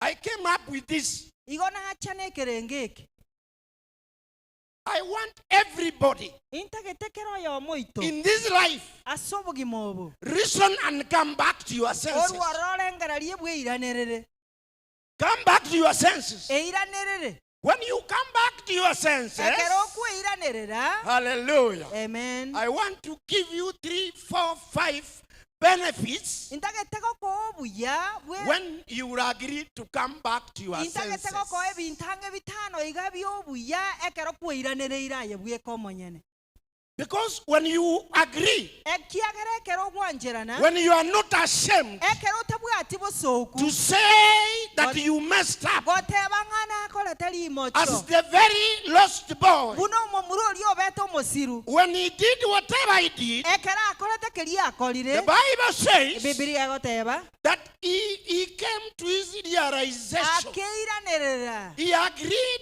to to go back to his father. aganchera na koira na gojia seta to And mwa then he said, akaru horaga te I will go back to my father igonko genda seta to minto and I will tell him this. indu oromo tebiga I messed up that. inako koleta magosa I am not worthy to be called your son. ingwenerete koro kwa mwana ona But ende even before he had not finished that, kolende nonya konyatara akora gukwana the yo Bible tells me bibilia gonte biga that the father, ingata to mwabo because he had compassion, ekiagera bwata mabera he manene did not see what the boy had done. tachie tikoranga nkyo mumurori akorete Bwana asifiwe. amen Can somebody mess up with you? omuntu nakokorera mamocho And then when he is coming back again, ekera gochisha naenda gocha sole and then you agree oruoro bwanjera even to talk to him. oruoro bwanjera ne gokomo kwanera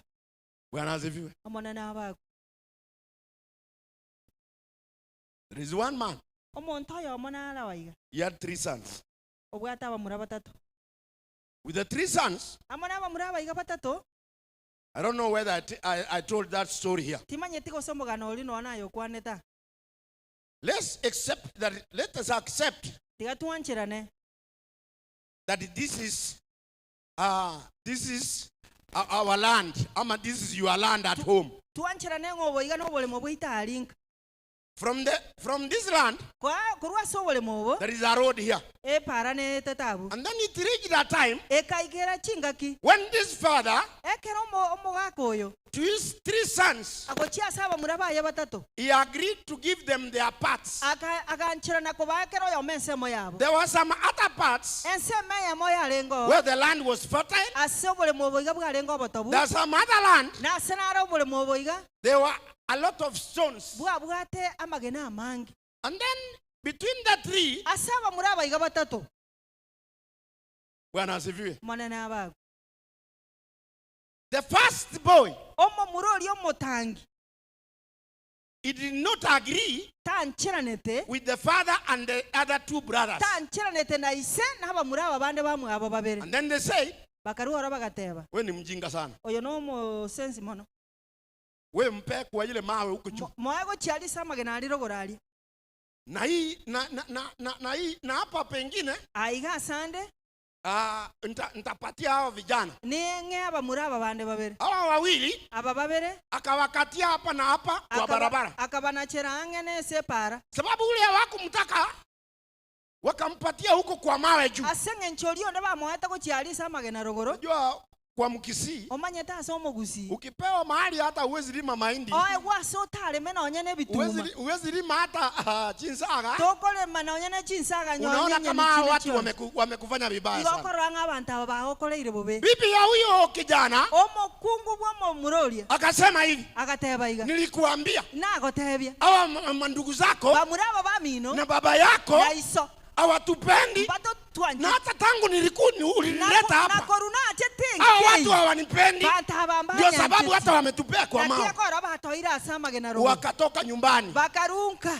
wakapotea kama kijana mpotevu, bagasira muno mu murori omusi wakaenda Kericho bakagenda Kericho gotole chai kuchuna chai, gotole chai wanachuna chai, bagatole chai wakaendelea kuchuna chai. bakagenderera gotole chai Mwaka 2 ikaisha. emyaka ng'ebere igekaera Hii barabara ilikuwa inalimwa, epare yenkole muyarenge sijui ni wa China, timanyete gosera abachina bachete sijui ni TMC, gose TNC wakapita bagacha kwa barabara wakapata kuna mawe huko juu. bakanyoranga amagena nare rogorali Mwindi akakuja, omoindi agacha wapi yenyewe mawe hii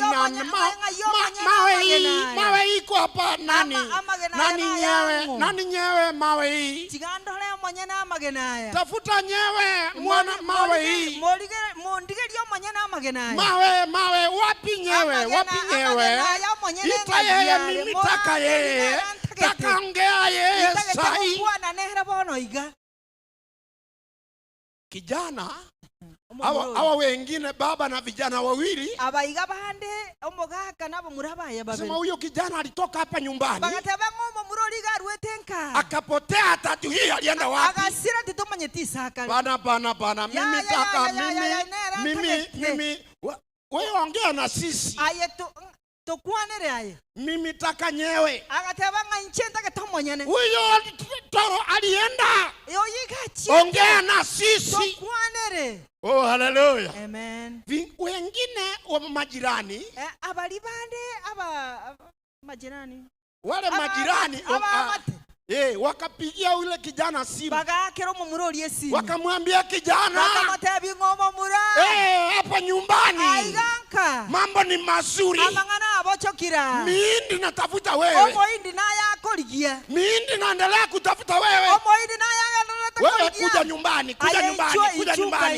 kuja nyumbani inchunka kijana akatafuta transport omo muroli akaligie fare akakuja nyumbani agachanga akaambiwa wale wakamwambia ule muhindi alikutafuta ukakosa bagatabanga omoindi gakuligetie ukabura alienda igachiete wengine wakakimbia akamwambia muhindi abande bakamonyoka bagatabia muhindi ile kijana amekuja omo muroli ochire muhindi akakuja omoindi oli agacha wewe ndio nyewe naye omonyene mimi tafuta wewe kawapi na koligiri ngaikonyo omenye wewe enda tembea pande gani na koligiri ngaikonyo gutara mimi taka mawe yako intagete konyo ko amagena ali awo condition ya kwanza egentege tangani mimi peo wewe 200,000 ngora kwa 200,000 enda fungua account ogendo igole account alafu kuja kwangu orabo chichasende hii mawe yako amagena yao mimi toa intinku ya rusindo tarudishia wewe michanga ile wewe napenda ngindusio mochanga olinganetie ile nyumba mimi najenga mahala hapa enyombe lingo kuagajera kama wewe nakuwa misuri onya gokobomu ya na wachia wewe hiyo nyumba ngotigere nyombe sasa ile sisi nakushamaliza kazi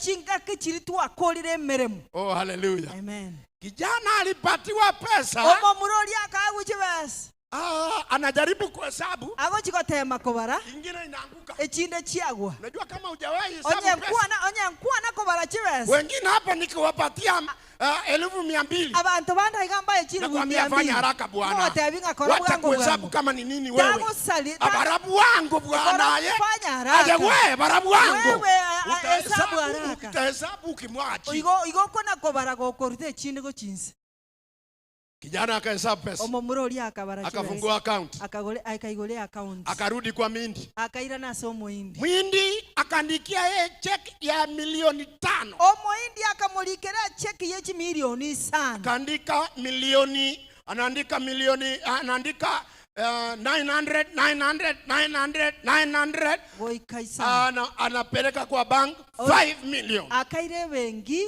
chi milioni sana. Bwana asifiwe. Amen. Wale wengine walikuwa na dharau kijana walimfukuza bali bande bachaeto mu muroli bakamoselia baba anaanza tata agachaka umwana one mtoto wangu mbona ninje nako iburete unajua ni mimi nilikuzaa yao ko ibura kwana mimi ndio nilikuzaa mimi ndiye baba yako uko ibura kwana ngaki mimi ndiye baba yako nje nako iburete ya mimi ndiye nilikuzaa ya kakibona mimi ndiye nilikuzaa alafu wale vijana ndugu yake aba murabali bamwabo kuja hapa anasema ya abatebangaye ya mwisho yo ndio mintole ya wewe ni ndugu kwa nyora zetu warure ya kumbuka kwenye tumetoka kwa nyora ya kumbuka kwenye tumetoka wacha kuangalia hizi vitu ni za dunia ndio mintole ya wewe ni ndugu yangu ka kidogo kumbuka. Bwana asifiwe. Amen. Wale walikuwa wanadharau bali bamo chaete sasa wanaanza kumbembeleza bagachaka komwebereri. Haleluya. Amen. Bibi kuona hivyo ekero mukungu oli aroche igo tingwa ndapi sitakubali kabisa enjera na tolile chai kilicho vile ambavyo nimechuna chai lakini aende mubae alafu na wewe uwapatie haki haya haiwezekani teko nyarekana haiwezekani. Bwana asifiwe. Amen. Wakati unadharau mtu ekerogo chayo umuntu kumbuka iko mu manyanga nyasaye naro Hallelujah. Amen. Am I talking to you? Gogo kwanira. Wakati unadharau mtu, Ekero kuna gochayo omonto. kumbuka kuna nani? Inyora Nyasaye naro. Totigo gochayo. Wacha madhara. Tigamo chayo.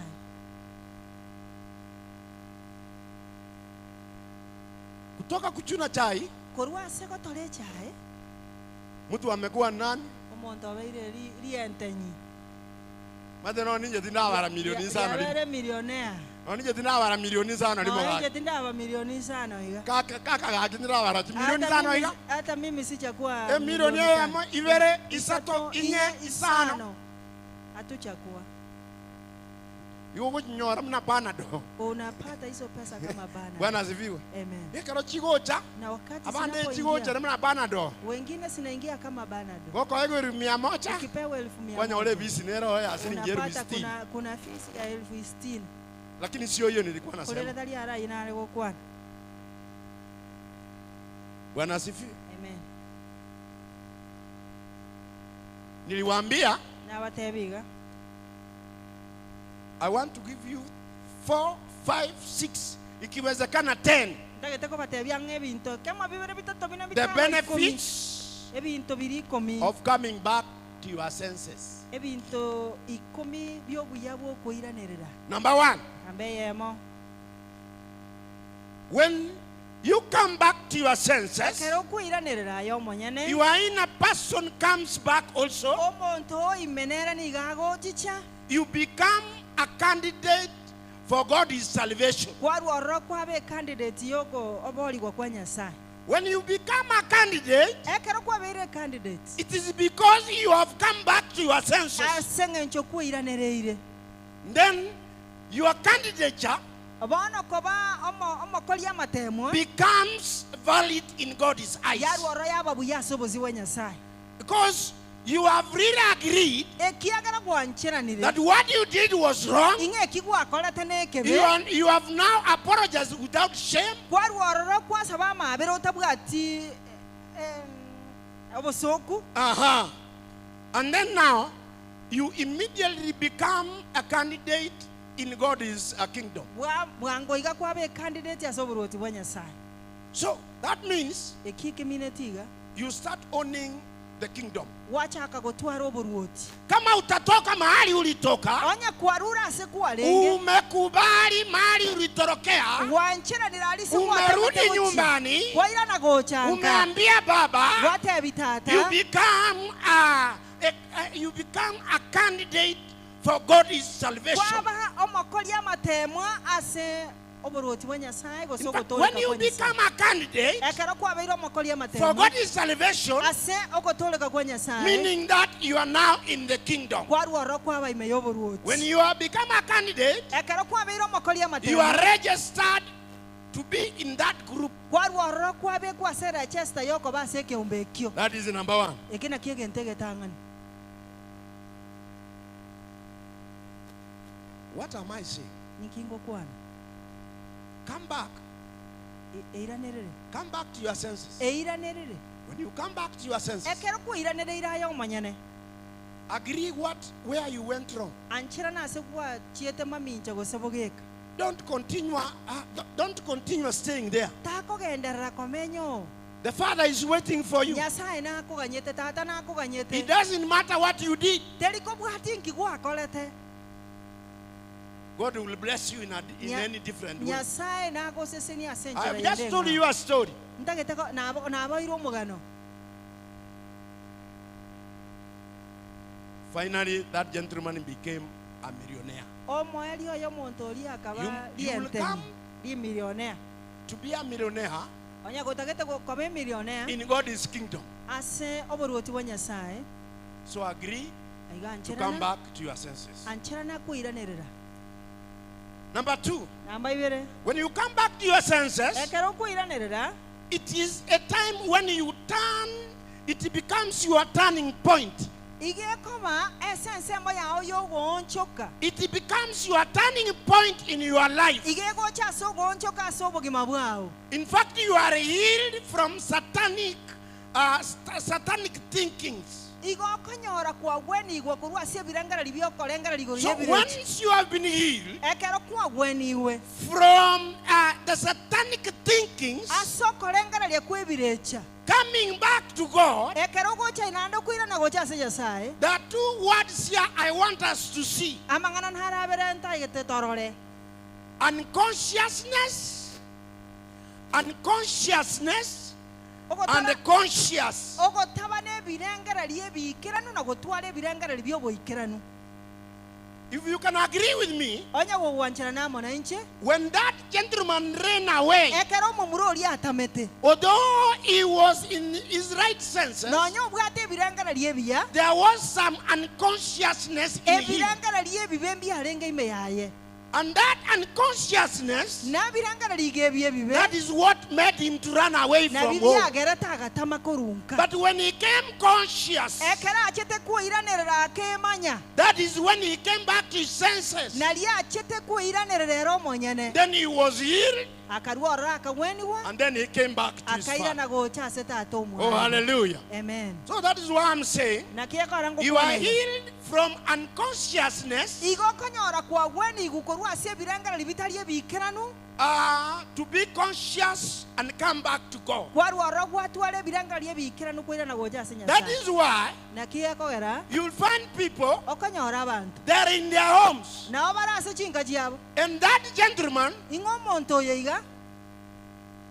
hallelujah. Amen. Lakini hawa watu labda hawako hapa. Kero kende bantu abambali Kuna ima wala watu wako nyumbani. abantu mbali bali bakalenka Sana sana ni tabia ya wanaume. mono mono ne tabia abasacha Unapata hako nyumbani, nabokonyora noalenka akiona mama ametoka, kakorora omongi nochira anaingia kwa gunia ya mahindi, oso ase egunia bituma anatoa metoriro 2-3, orusie emetorire ebere etatu anakimbia anaenda kuuza, omonyoka ochikonia apewe pombe. arworora hewe marua Lakini huyu mtu ni mwanaume kore no omonto oyo omosacha na ako kwake, naende bwoyare na unashindwa ni nini imemfanya. kwamanya korworo kwasinyung'a ingikia mokora Mahindi anaenda kuuza, ebituma sio akochikonia ati ni anauza alipe school fees. tari ng'a akonia arworora akane efisi Anauza aende akapewe pombe. iga akonia rigera egwa marua Those are the satanic thinkings. ebuno korangara likwebirecha And then he is unconscious. bono tabwati birangara libia He is never to his senses. tari ase birangara libia yero omonyene. Oh, hallelujah. Amen. Leo nataka nikuombee Lero ntagete kugusabira iga utoke hapo,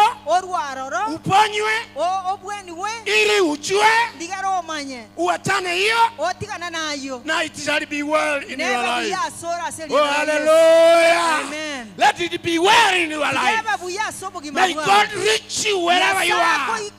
May you have time otwara ebiro to come back to your senses iranererayo omonyene so that you do the right thing. ndigara okora egento keria ekeronge. Number 3. Namba isatu When you come back to your senses, ekero kwiranererayo omonyene you experience amazing peace. igo okonyora omorembe You bwogokumia. experience amazing peace. igo okonyora omorembe bwogokumia The joy that Omogo. is unseen, although seen. omogoko oria otari kororekana nonya gokororekana. Hallelujah. Amen. I am saying this. igo nakwona iga There is an amazing peace igo okonyora omorembe omongo that is goikerania. unseen, oria otari kororekana but it is seen. korende nande nkororekana Oh, ore. hallelujah. Amen. Are you with me? noramona Ninasema inchi hivi, igo nateba iga unajisikia igo okweigwa uko mahali vizuri, igo orasagaya ndio unaona watu wengine. na kiekora okonyora abantu Hebu bande angalia huyo mnakaa na yeye, norango digereri ngoyimo ikaranstene labda amelala, no kero kende orarire labda amelala, kero kende na orarire kuna wengine wakilala n'abandi mbale kero bararire unakuja tu kusikia igo gocha kwa igu ouneirie anashika breki chwa. orwaroro unerie obwate bureki Wewe jua ayamanya huyo mtu omonto oyo is experiencing amazing peace. iga bwate omorembe Oh, hallelujah. Amen. That is amazing omorembe peace. bwogokumia iga That yobwate. amazing peace omorembe oyo is bwogokumia what is making that man or woman sleep. na kiekogera omonto oyo orara ekara kwanyoriro muntu yaraire Wakati umekutana na huyo mtu aye amelala, mutigati mukaze rieta ya mwache Yesu alale katika jina la wata Yesu. kukemea yeye Tigai kona kumukemea. lakini hujui mahali alikuwa wewe. Tomanye tinganga yale ngebutuku. Oh haleluya.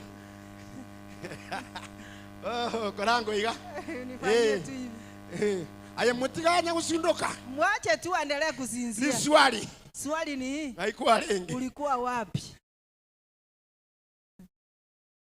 sio hiyo nilikuwa nasema Tali ara ina ale ilio gokuwa. liami ncholi. Hilo limetoka tu. Bwana asifiwe. Amen. Aya, ingine nataka ujue, Nyingine linenda ketomanya. when you come back to your senses, Ekero kuiranirira yo manyane.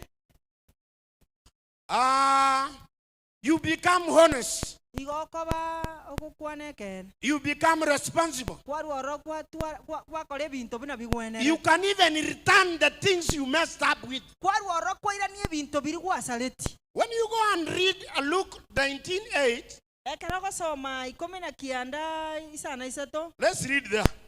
There's something I want to bring across. Egentonde kerenta ketego te. There's something I want to bring across. Egenton kerenta ketego kwana. When you come back to your senses, Ekero kuiranirira. let's read there. Luke 19:8. Sakayo gatenena. Eh. Agatebia omonene. Roro omonene ekeng'esekie nibo yane. Ninge abataka. Yes. Naende onye naurereti omonto egento. Nimuiranerie arakane. Bwana asifiwe. Amen. Hiyo inanionyesha Eyigo ekonyoro kiga. wakati Sakayus ama Sajus Ekero Sakayo alikuwa akiibia watu, iga alenge kona koibera abantu. lakini when he came back to his senses, Ekere iranererete. when he met Jesus, Ekera imeranete na Yesu. those are the words he said. Ayira ara mangana akwanete. He said this, number one. Agateba ekenteke He moiga. said this, Agateba iga. I will return 4 times. Ningira ni arakane. Whoever I had taken his money or something, Onye na irete chibesa. I will return 4 times. Ningira ni arakane. That is when you come back to your senses. Agune ekero kuiranereire. Wakati ulifanya makosa, Ekero gwakoleta mamocho. when you coming back to your senses, Ekero kuiranerera. unaagiri unatubu, Igo gwanchera na wao. ndio Sakayus anakubaliana alikosa. Na kieko na Sakaya gwanchera nanga na akoleta mamocho. Alisema Agateba. nitarudisha mara 4. Ningira ni arakane. Sijui kama wewe umefanya nini. Timanye tigo saye nkiora. Sijui kuna wakati umekosea wengine. Timanye tigo se birombire kwa goseira abantu. Sijui kuna wengine umeharibu hizi vitu za kukaa kwa shamba, the beacons. Timanye tigo sa bande kwa salirie birachuo. Kuna watu wengine ukikaa karibu na wao, kero kende kero komera mona barabu. wewe uko na shida. Aya niko bwate mechana. Kutoka pande hiyo, Korwa nsemelia. kama hapa they are the beacons. Onye gaiga no birachuo kibire. Badala ya kulima mahali shamba iko, Iba gokole maso mogondo yeye anageukia beacons zake. Aya kwa ruoro onchokere birachuo kibiria. Kuna watu kama hao. Abantu mbaroro ba. Leo nataka nikuombee katika jina la Yesu. Come back to your senses.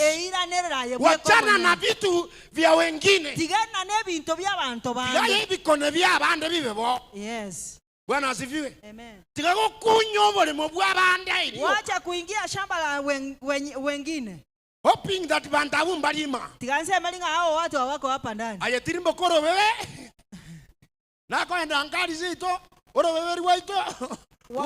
Igora raire kuchiga. Wakati ninapoenda Dogo pale nyumbani ndebina na sita. shamba letu liko na Na ibono peni. kuwa chiete kero Ninauliza wantiri na pastor ulienda beuriga. wapi ukaniacha Roko tu boli hivi. naye musacha. Nauliza Toro wewe chioro bago mwanaume. oli munaroraire. Uone vile ambavyo Abanda umbalema. hao watu wako hapa ndani. Come back to your senses. Eiranerere. Come back to your senses. Eiranerere. Wachana hiyo na Mungu atakubarikia. Tigamangana yokora gosukie birachuoki. Hiyo ni ngapi tumefika? Ya kanenga to ikirei. Aha. Thank you. Hiyo ni aine. Hiyo ni aine. Ingine ni hii. When you come back to your senses, Ekero kuiranerera yo manyane. you share good news to others. Igogo sanga mangana mayamo n'abantu bande. You don't discriminate. Toligo chayonde. There are people who might not even greet you abantu mbale batagokwanie because they think they are of class. egekogera bamanyete nga barabwekera asikia boneke nga But when you come back to your senses, kolendekera okwiranira nayo omonyene you will greet even the poor people. igogokwani nonye n'abantu bali You abatakabere will allow even the poor people mbwanchirane n'abantu bali abatakabere to eat with you. baragera amo naye There is one day lituka elimo I saw a video. nkarora evidiyo There was a poor man omuntu narore ng'omutaka who went to somebody's hotel. akagenda ase hoteli y'omuntu gete And then that man was not even able to speak. muntu oyo iga tari konyara gukwana He went to pastor's hotel. akagenda ase hoteli y'omupasita Let me say that. tigantebe Because if I say it is yours, gekoranisa gotaba ne yao you may think I am after you. igora amasiko rengara linga naye nkoligi That man went to pastor's omuntu oli akagenda ase the hoteli pastor's ya hotel. pasita akagenda ase hoteli ya And then he pasita went there. akera chiororo He was saying, agateba iga tari gukwana ko mwaro kichisaini nga enchara nendieta ya pasa agitoro chinga enchara nendieta kuna watu wengine hawajui kuongea. abantu mbale batamanyeti Lakini gukwana anasema, lakini akona koleta chisaini chioka iga enchara ya ndiri huyo mtu, omuntu oyo hiyo video ilikuwa inaonyesha mama. evidie yunio yale kuorokia Haikuonyesha mzee. diarogeti omo Akachukua maji yale watu walikuwa wanaoga chafu. akabukolia machi ali abantu bale gwesi byomaboko Akamwagia huyo. akamorwagera nga pua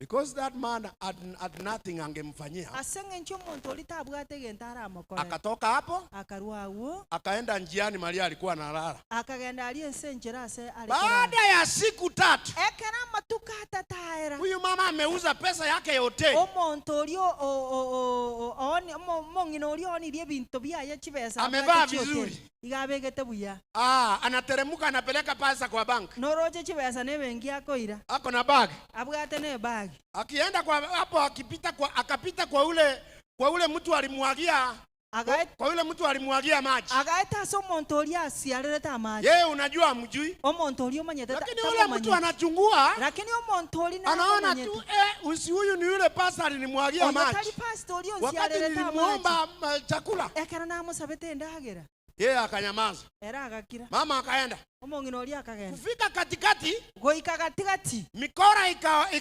ikakuja. abakora bagacha Wakachukua bag, bakabogolie bag wakakimbia naye. bagachaka komonyoka nero Ile mtu anaangalia, omuntu oli kaligerereti yeye wazimu. omo wasimu oli kaligerereti ibali meli keligerereti Mama akaanza, omongino oli agachaka "Wandire iga ekyachire, akina akule wandire iga chachire, chachire ng'olio gonkonya." nani atanisaidia Sasa ukiongea hiyo lugha bwana ni town.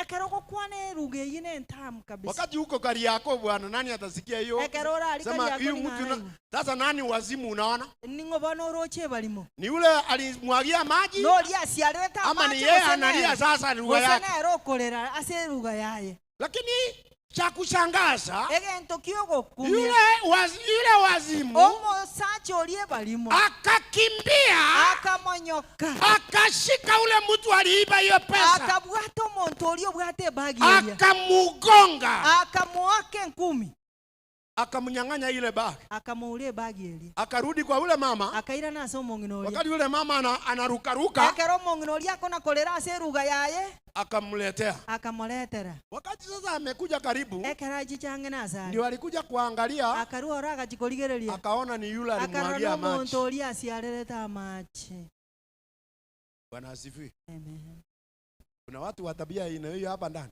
abantu mbarorobe embwa bune yima balitokora asiarera abandi amache kubacha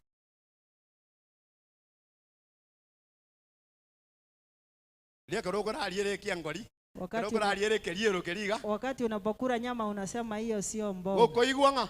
Ukisikia kuna mtu anagonga unaweka nyaro. Wala irani guchiari. Unarudisha pale kwa mfunguni wa kitanda. Lakini nyamatara abantu mbali bare igo. Hapa Nyamatara hakuna watu kama hao. Nina baigo tu aseli etalia Yesu. Nyinyi ni watu wazuri katika jina la Yesu. But I'm saying this. Lakini ngongo kuwa na iga. Come back to your senses. Eira nerere. Those are the characters. ekina kitimbwa Mwaka huu omwaka oyo we want to come out of them. totagete torusoke Kama Mukristo, onyokora omukristo may God help you. nyasaye agokonye Come out of that. orwase May God help you. nyasaye agokonye See the other outcasts. rora abali bande Kama ni yeye ni binadamu. onya morale buno omuntu I told you this. igo nagotebi Huyu Mungu onyasaye oyo yeye ajali wewe Era- ni ulipotea aje. taligo kumelinganga yaye He gwasirere doesn't care how notorious you are. taligo kuminganga kikwabeire omubangania The people again who are very notorious. abantu barabara baba bepi Oh, those people who are very notorious. abantu bali ababe But God saved them.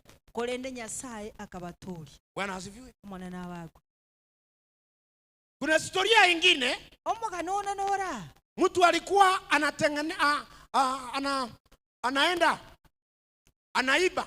omuntu alenge koiba Akikuja kwa mochari, kagocha mochari anaona sanduku ile safi sana. orole sanduku eliengia Kuna sanduku zile watu wanazikwa kwa uwanja. abantu mbali bali bakoani wali kisime tuli makaburi ni bana bakoroka Kuna Yali wale si watu chimbera. labda wanazikwa hapo. abantu mbali bali Lakini sanduku zinazikwa, sanduku safi. sanduku chingiya Sasa huyo mtu kazi yake omuntu yemeremo yaye alienda anaangalia, anachungulia vile mmeweka. akogenda oligere libona yabekwa Anakuja usiku na watu wake, orwarocha butuko n'abantu wanatoa baye hizo sanduku, barusi kisanduku ichiria wanazipeleka mahali, bachirase wanazipanguza tena vizuri, bachipangusa buya wanapaka rangi, bakerangi tena wakikuja tena kesho wanakuuzia. bagoticha nande mambe bakone Akaendelea hali hiyo, akagenderera igo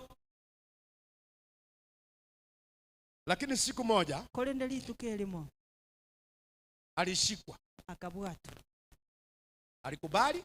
aganjerana That is how he was living. nga nabamenyete igo Lakini akasema hivi, kolende agateba iga kuanzia leo hii gochakera lero iga sitarudi tena, sitikuirana naende nataka nimtafute Mungu. ndagete kumuligi nyasaye Huyo mtu omuntu oria alikuja akakuwa mchungaji agachicha agaikera kobo omurandia na akawachana na hiyo. agatigana nayo That means he came back to his senses. ase ige mine tinga ige iranererete How do I pray to you today sabera iga that lero may you come back to your senses, iranerere naende that may God touch you nganya sago ili ukaweze kurudi kujirudia. orworo bwe iranerere The people who have completely refused, abantu mbali bangire you are always undermined. botambe nigo Hata bwangete ubembelezwe, no na bwebera liwo hata watu wakuongeleshe, abantu you bagokwanira are always undermined. aye botambe nigo bwangete Kwa familia, ase amate you are a troublemaker. igoro mo chandi mono Hata watu wakijaribu kukuongelesha, abantu na batama gokwanira haleluya, yes ukubali.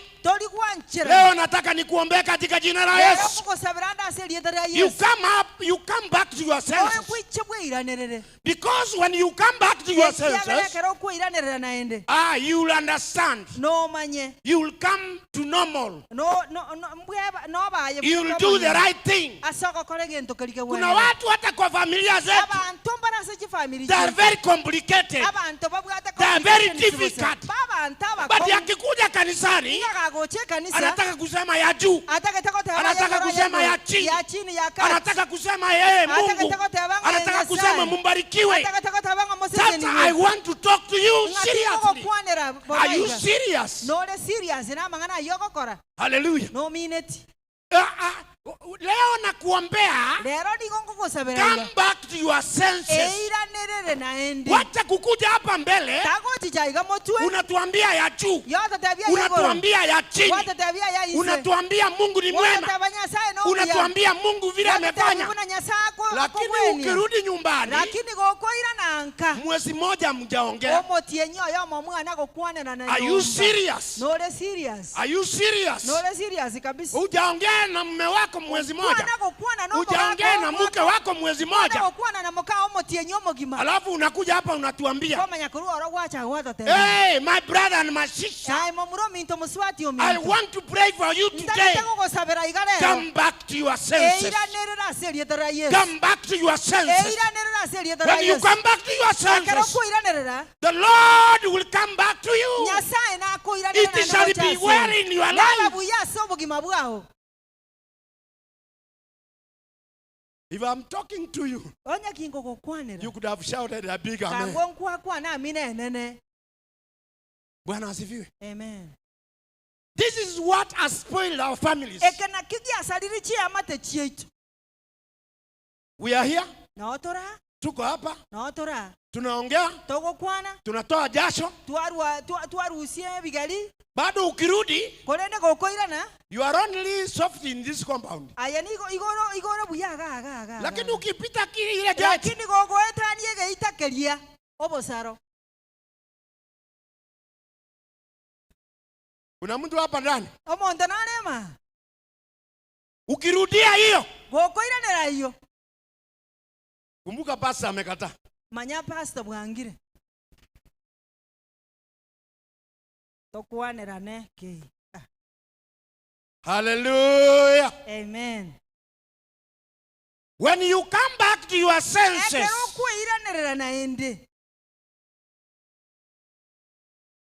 God's great love reaches you. Obwanchani obonene bwa Nyasaye nigo bogoikera. And you reach others also, Nande no ikera na abande na barabwo. so that you empower them, Digere oba echinguru na so that you barabwo. encourage them. Digere oba okolemia na ende. How do I pray for you Na today? kingo gosabera That may igalero. God reach you. Nga Nyasaye go You come back to your senses. After coming back to your senses, Ekero kwiranire. then you will go back, No irane reach na ende. others also, Oruoro on behalf of God, onyora abande na on barabwo. behalf of our church.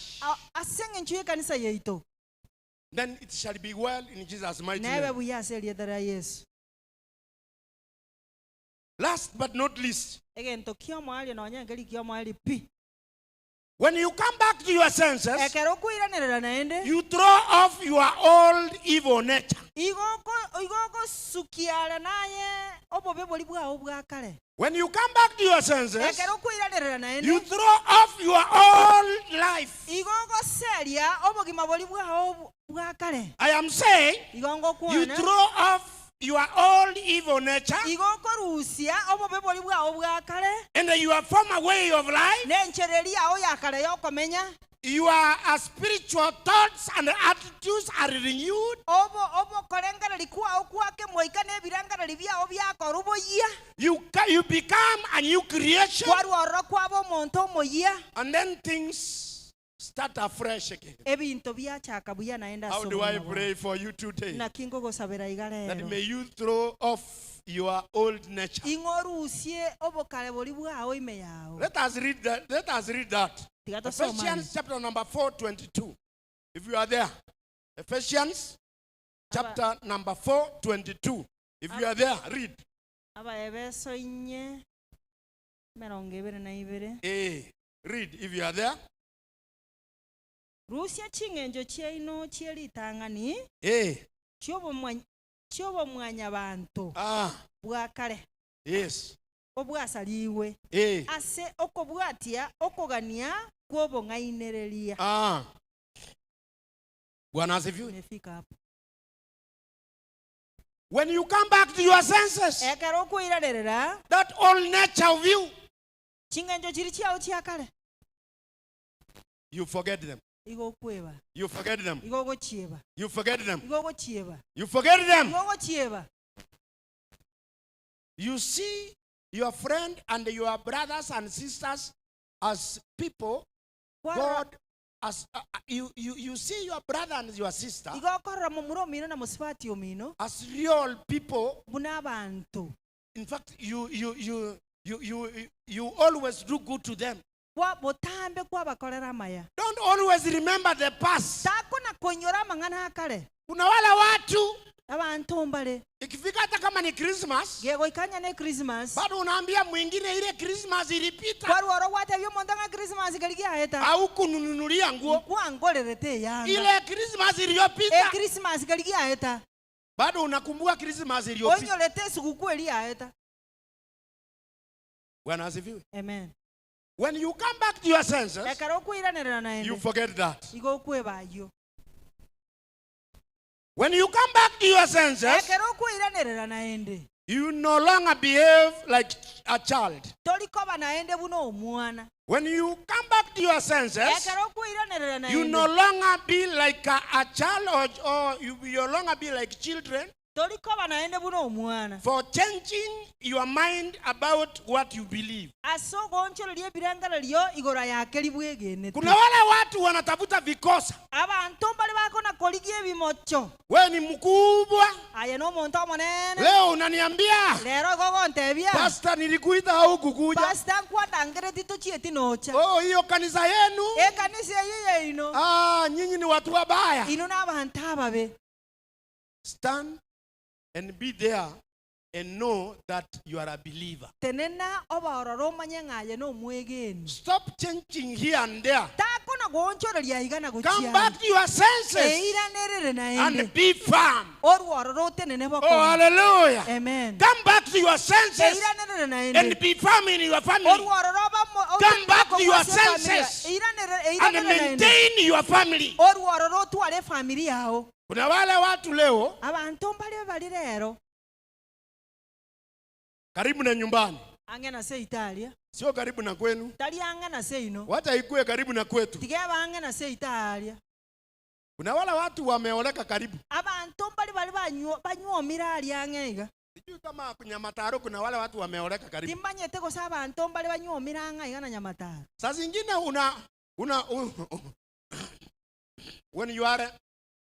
when you are not coming back to your senses, ebiro bindang'ete okwiranĩrĩra unajua saa zingine inabidi upewe karoe kidogo ndio ukuje back to your... omanyete chisa chinde akaroe kali nelichwo Unajua kuna wakati watu wengine wanataka wasituliwe kidogo chinga kinchira omonto atageta asituli gwake iga na akaroe ile wakuje karibu. ndigaramanya But gojange I'm not saying uende kusitua mtu. igo tinateba ng'omosacha ogenda owake I mokawa am saying this. igo nateba iga Kuna wale karibu unajaribu kumwambia. abakungu mbale bishop gaminatinga abakungu mbale akakoroe Kiemata. Akirinde ara akwake iga amanya koba anagenda buo mutang'ani. eh No nachi na nyoru wake iga. nilienda pale kwa Uchikora teba mtangani urachikora teba ngatora nywero ngori. ameniambia hatukunywe uchi Teba kidogo ngatoriga. ehe Warenge buo mutang'ani mpaka bono saa 4. ulikuwa kwa mtangani mpaka saa 4 Bono saa 5. hii Teba buyese kware. sema kwenye ulikuwa abuno utageta akaroe Bono wewe ujakoranga.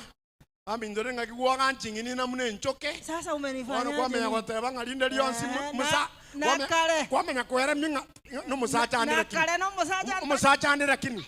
Woteba nga. wacha nipige mara moja Omaka baba. Mata. Aya tata bangitire pi bankorire. wamenichapa wamenimaliza Igomba libasoge tange. ni wale Igomba ambao libasoge tange. wale ambao Baba.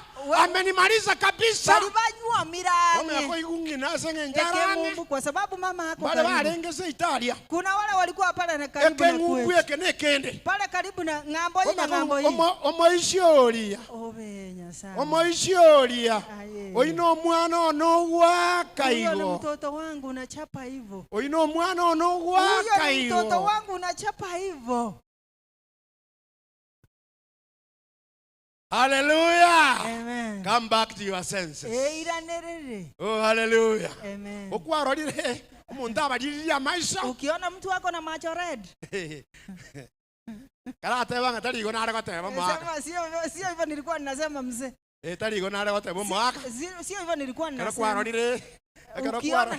Karo kwarorire pastor abariria maisha. koroche pasa maisha abalirire Maisha abere machabara. Wara Ngoto- manyanga tarigo. manyanga tali sio hivyo nilikuwa ninasema Wao matemga lakini mwaka lakini mzee lakini ningwanjete. ninakupenda Ainumuya. wewe ni mzuri Eh. pembeleza yeye Hallelujah. amen Ni nini najaribu kusema? ingingo kwana Wacha kukubali usituliwe ndio come back to your tigago senses. tigora ara akworo omanya kuiranirira May God bless you. nyasaba sisi You come back to your senses oruoro bwiranirire ili ukaone Mungu huyu ni mwaminifu. ligororo renga Yeye nyasaye anakungojea. era niga hakoganya Yeye anakungojea. era niga hakoganya Ninasema hivi ninapomaliza. gongo Huyu Mungu wetu Nyasaye anakungojea. You come back to your senses. How do I pray for you today? That you come back to your senses. Ujirudie tena. Huyu Mungu anakungojea. Huyu Mungu wetu yeye anangojea ujirudie. Yeye anangojea tena ukuje. Ukishakuja tena anasahau yaliyopita. Tena anasema mtoto wangu, I am here. Mletee. Ukiona ile Biblia inasema yule kijana baba yake alipomwona alileta nguo mpya, watu wakafanya sherehe.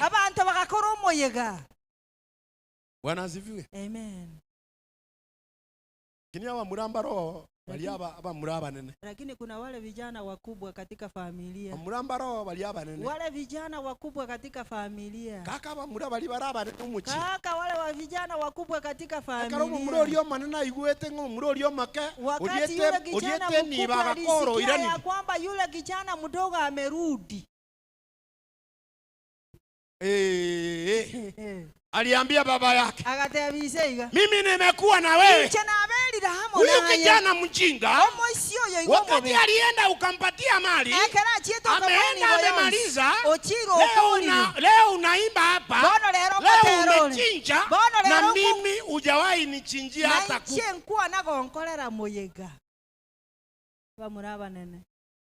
Those are the old boys. Abatangi. Yani abatangi. Ukisoma sana Biblia, Biblia mono, inasema that elder brother, the big boy, wanafananishwa kama the Pharisees. Waliotajale jao tabanga nje tata. Wala wanaokuja wanasema mimi timweka ini umutangani huyo. Sifanani na huyu mwenye ni sadaka anguru. Kama ni sadaka ninatoa. Mwenye ngo sawa mara 3. Kama ni kuomba ninaomba mara 3. Amuraba nene mbya mure. Abamuraba tangi mora. Talia minute lakini. Talia minute onye kora omutangi. Talia sio wewe. Talia to wase kunganyirira. Sio wewe. Talia sio wewe. Bwana asifiwe. Amen. Montebeli yabo ngati si wewe. Umwambia hapo si kwamba sio wewe. Sio wewe lakini. Sio wewe gaki. Lakini kama ni wewe. Lakini kama onye koraye. Come back to your senses. Iranera yo mwana. Hata kama mtu alikosea. Na nyomo ntokokose ile. Akirudi nyumbani. Kairanirenka. Wewe mkubali katika jina la Yesu. Mwanchana asili ya Yesu. Sasa nikuulize usimame. Tigango boli otenene. Nikuombe. Nguru arongo sana. Na nataka na wewe uulize Mungu. Na aya ntake to boli Nyasaye. Akukubalie. Agwanchere. You come back to your senses. Hey, you come back to your senses. When people come back to their senses, it is all well. Inakuwa vizuri. Mungu anatubarikia. Mungu anasimama na wewe. Leo nakuombea katika jina la Yesu. When you come back to your senses, it shall be well. When you come back to your senses, your family shall grow. When you come back to your senses, there will be amazing grace in your family. And may God bless you as you come back to your senses. Nataka kwa dakika chache, dakika moja hivi, ambia Mungu asante. Oh my good Lord, you are great. There is no God like you. Baba, katika jina la Yesu, tusaidie Mungu wetu. Utupatie fikira tena ya kujirudia. Baba wetu, mahali tulikosea, mahali hatukufanya vizuri, Baba tena utupe nafasi. Give us another chance, Lord. Stand with us, my Father. I thank you because of this man, the women and the children and those who are listening to me, even the viewers, wherever they are, Lord. How do I pray, Lord? Talk to them. Talk to us as we come back to our senses. And when we come back to our senses, Lord, you are ready waiting for us. Huyu Mungu anakungojelea wewe urudi tena, wewe usimame tena ukamrudie huyu Mungu. Anakungojelea tena ujirudie. Ukishajirudia maneno yanakuwa mazuri, maneno yanasimama tena mazuri. Asante Mungu wetu. Mungu wetu awasaidie, Mungu wetu awalinde, Mungu wetu awaonekanie, Mungu wetu asimame na wewe. Akubadilishe katika jina la Yesu. Akubadilishe katika jina la Yesu. Baba, katika jina la Yesu,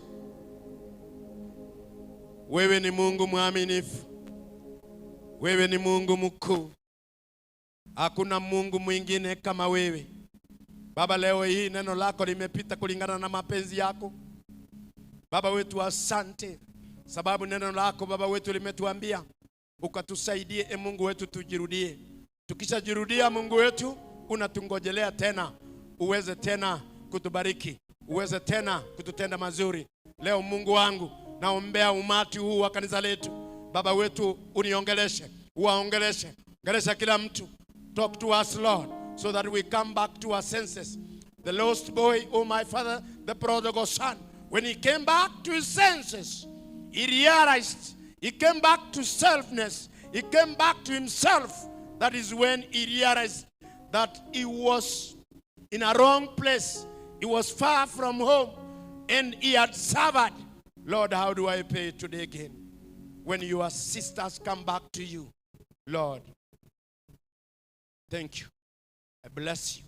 You are great. It's none like you. Asante. Siku ya leo Baba wetu, saidia umati huu umenisikiza. Saidia Baba wetu, tenda mazuri. Mungu, utuondolee nguvu zote za giza.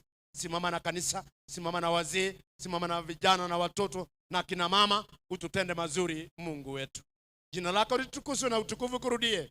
Ni kwa Yesu tumeomba hata tumeamini. Amen. Amen. Sawa. Kolera iga nifaingie hivi. Bwana asifiwe. Bwana asifiwe. Tuliwaachia wapi kununua gari yetu?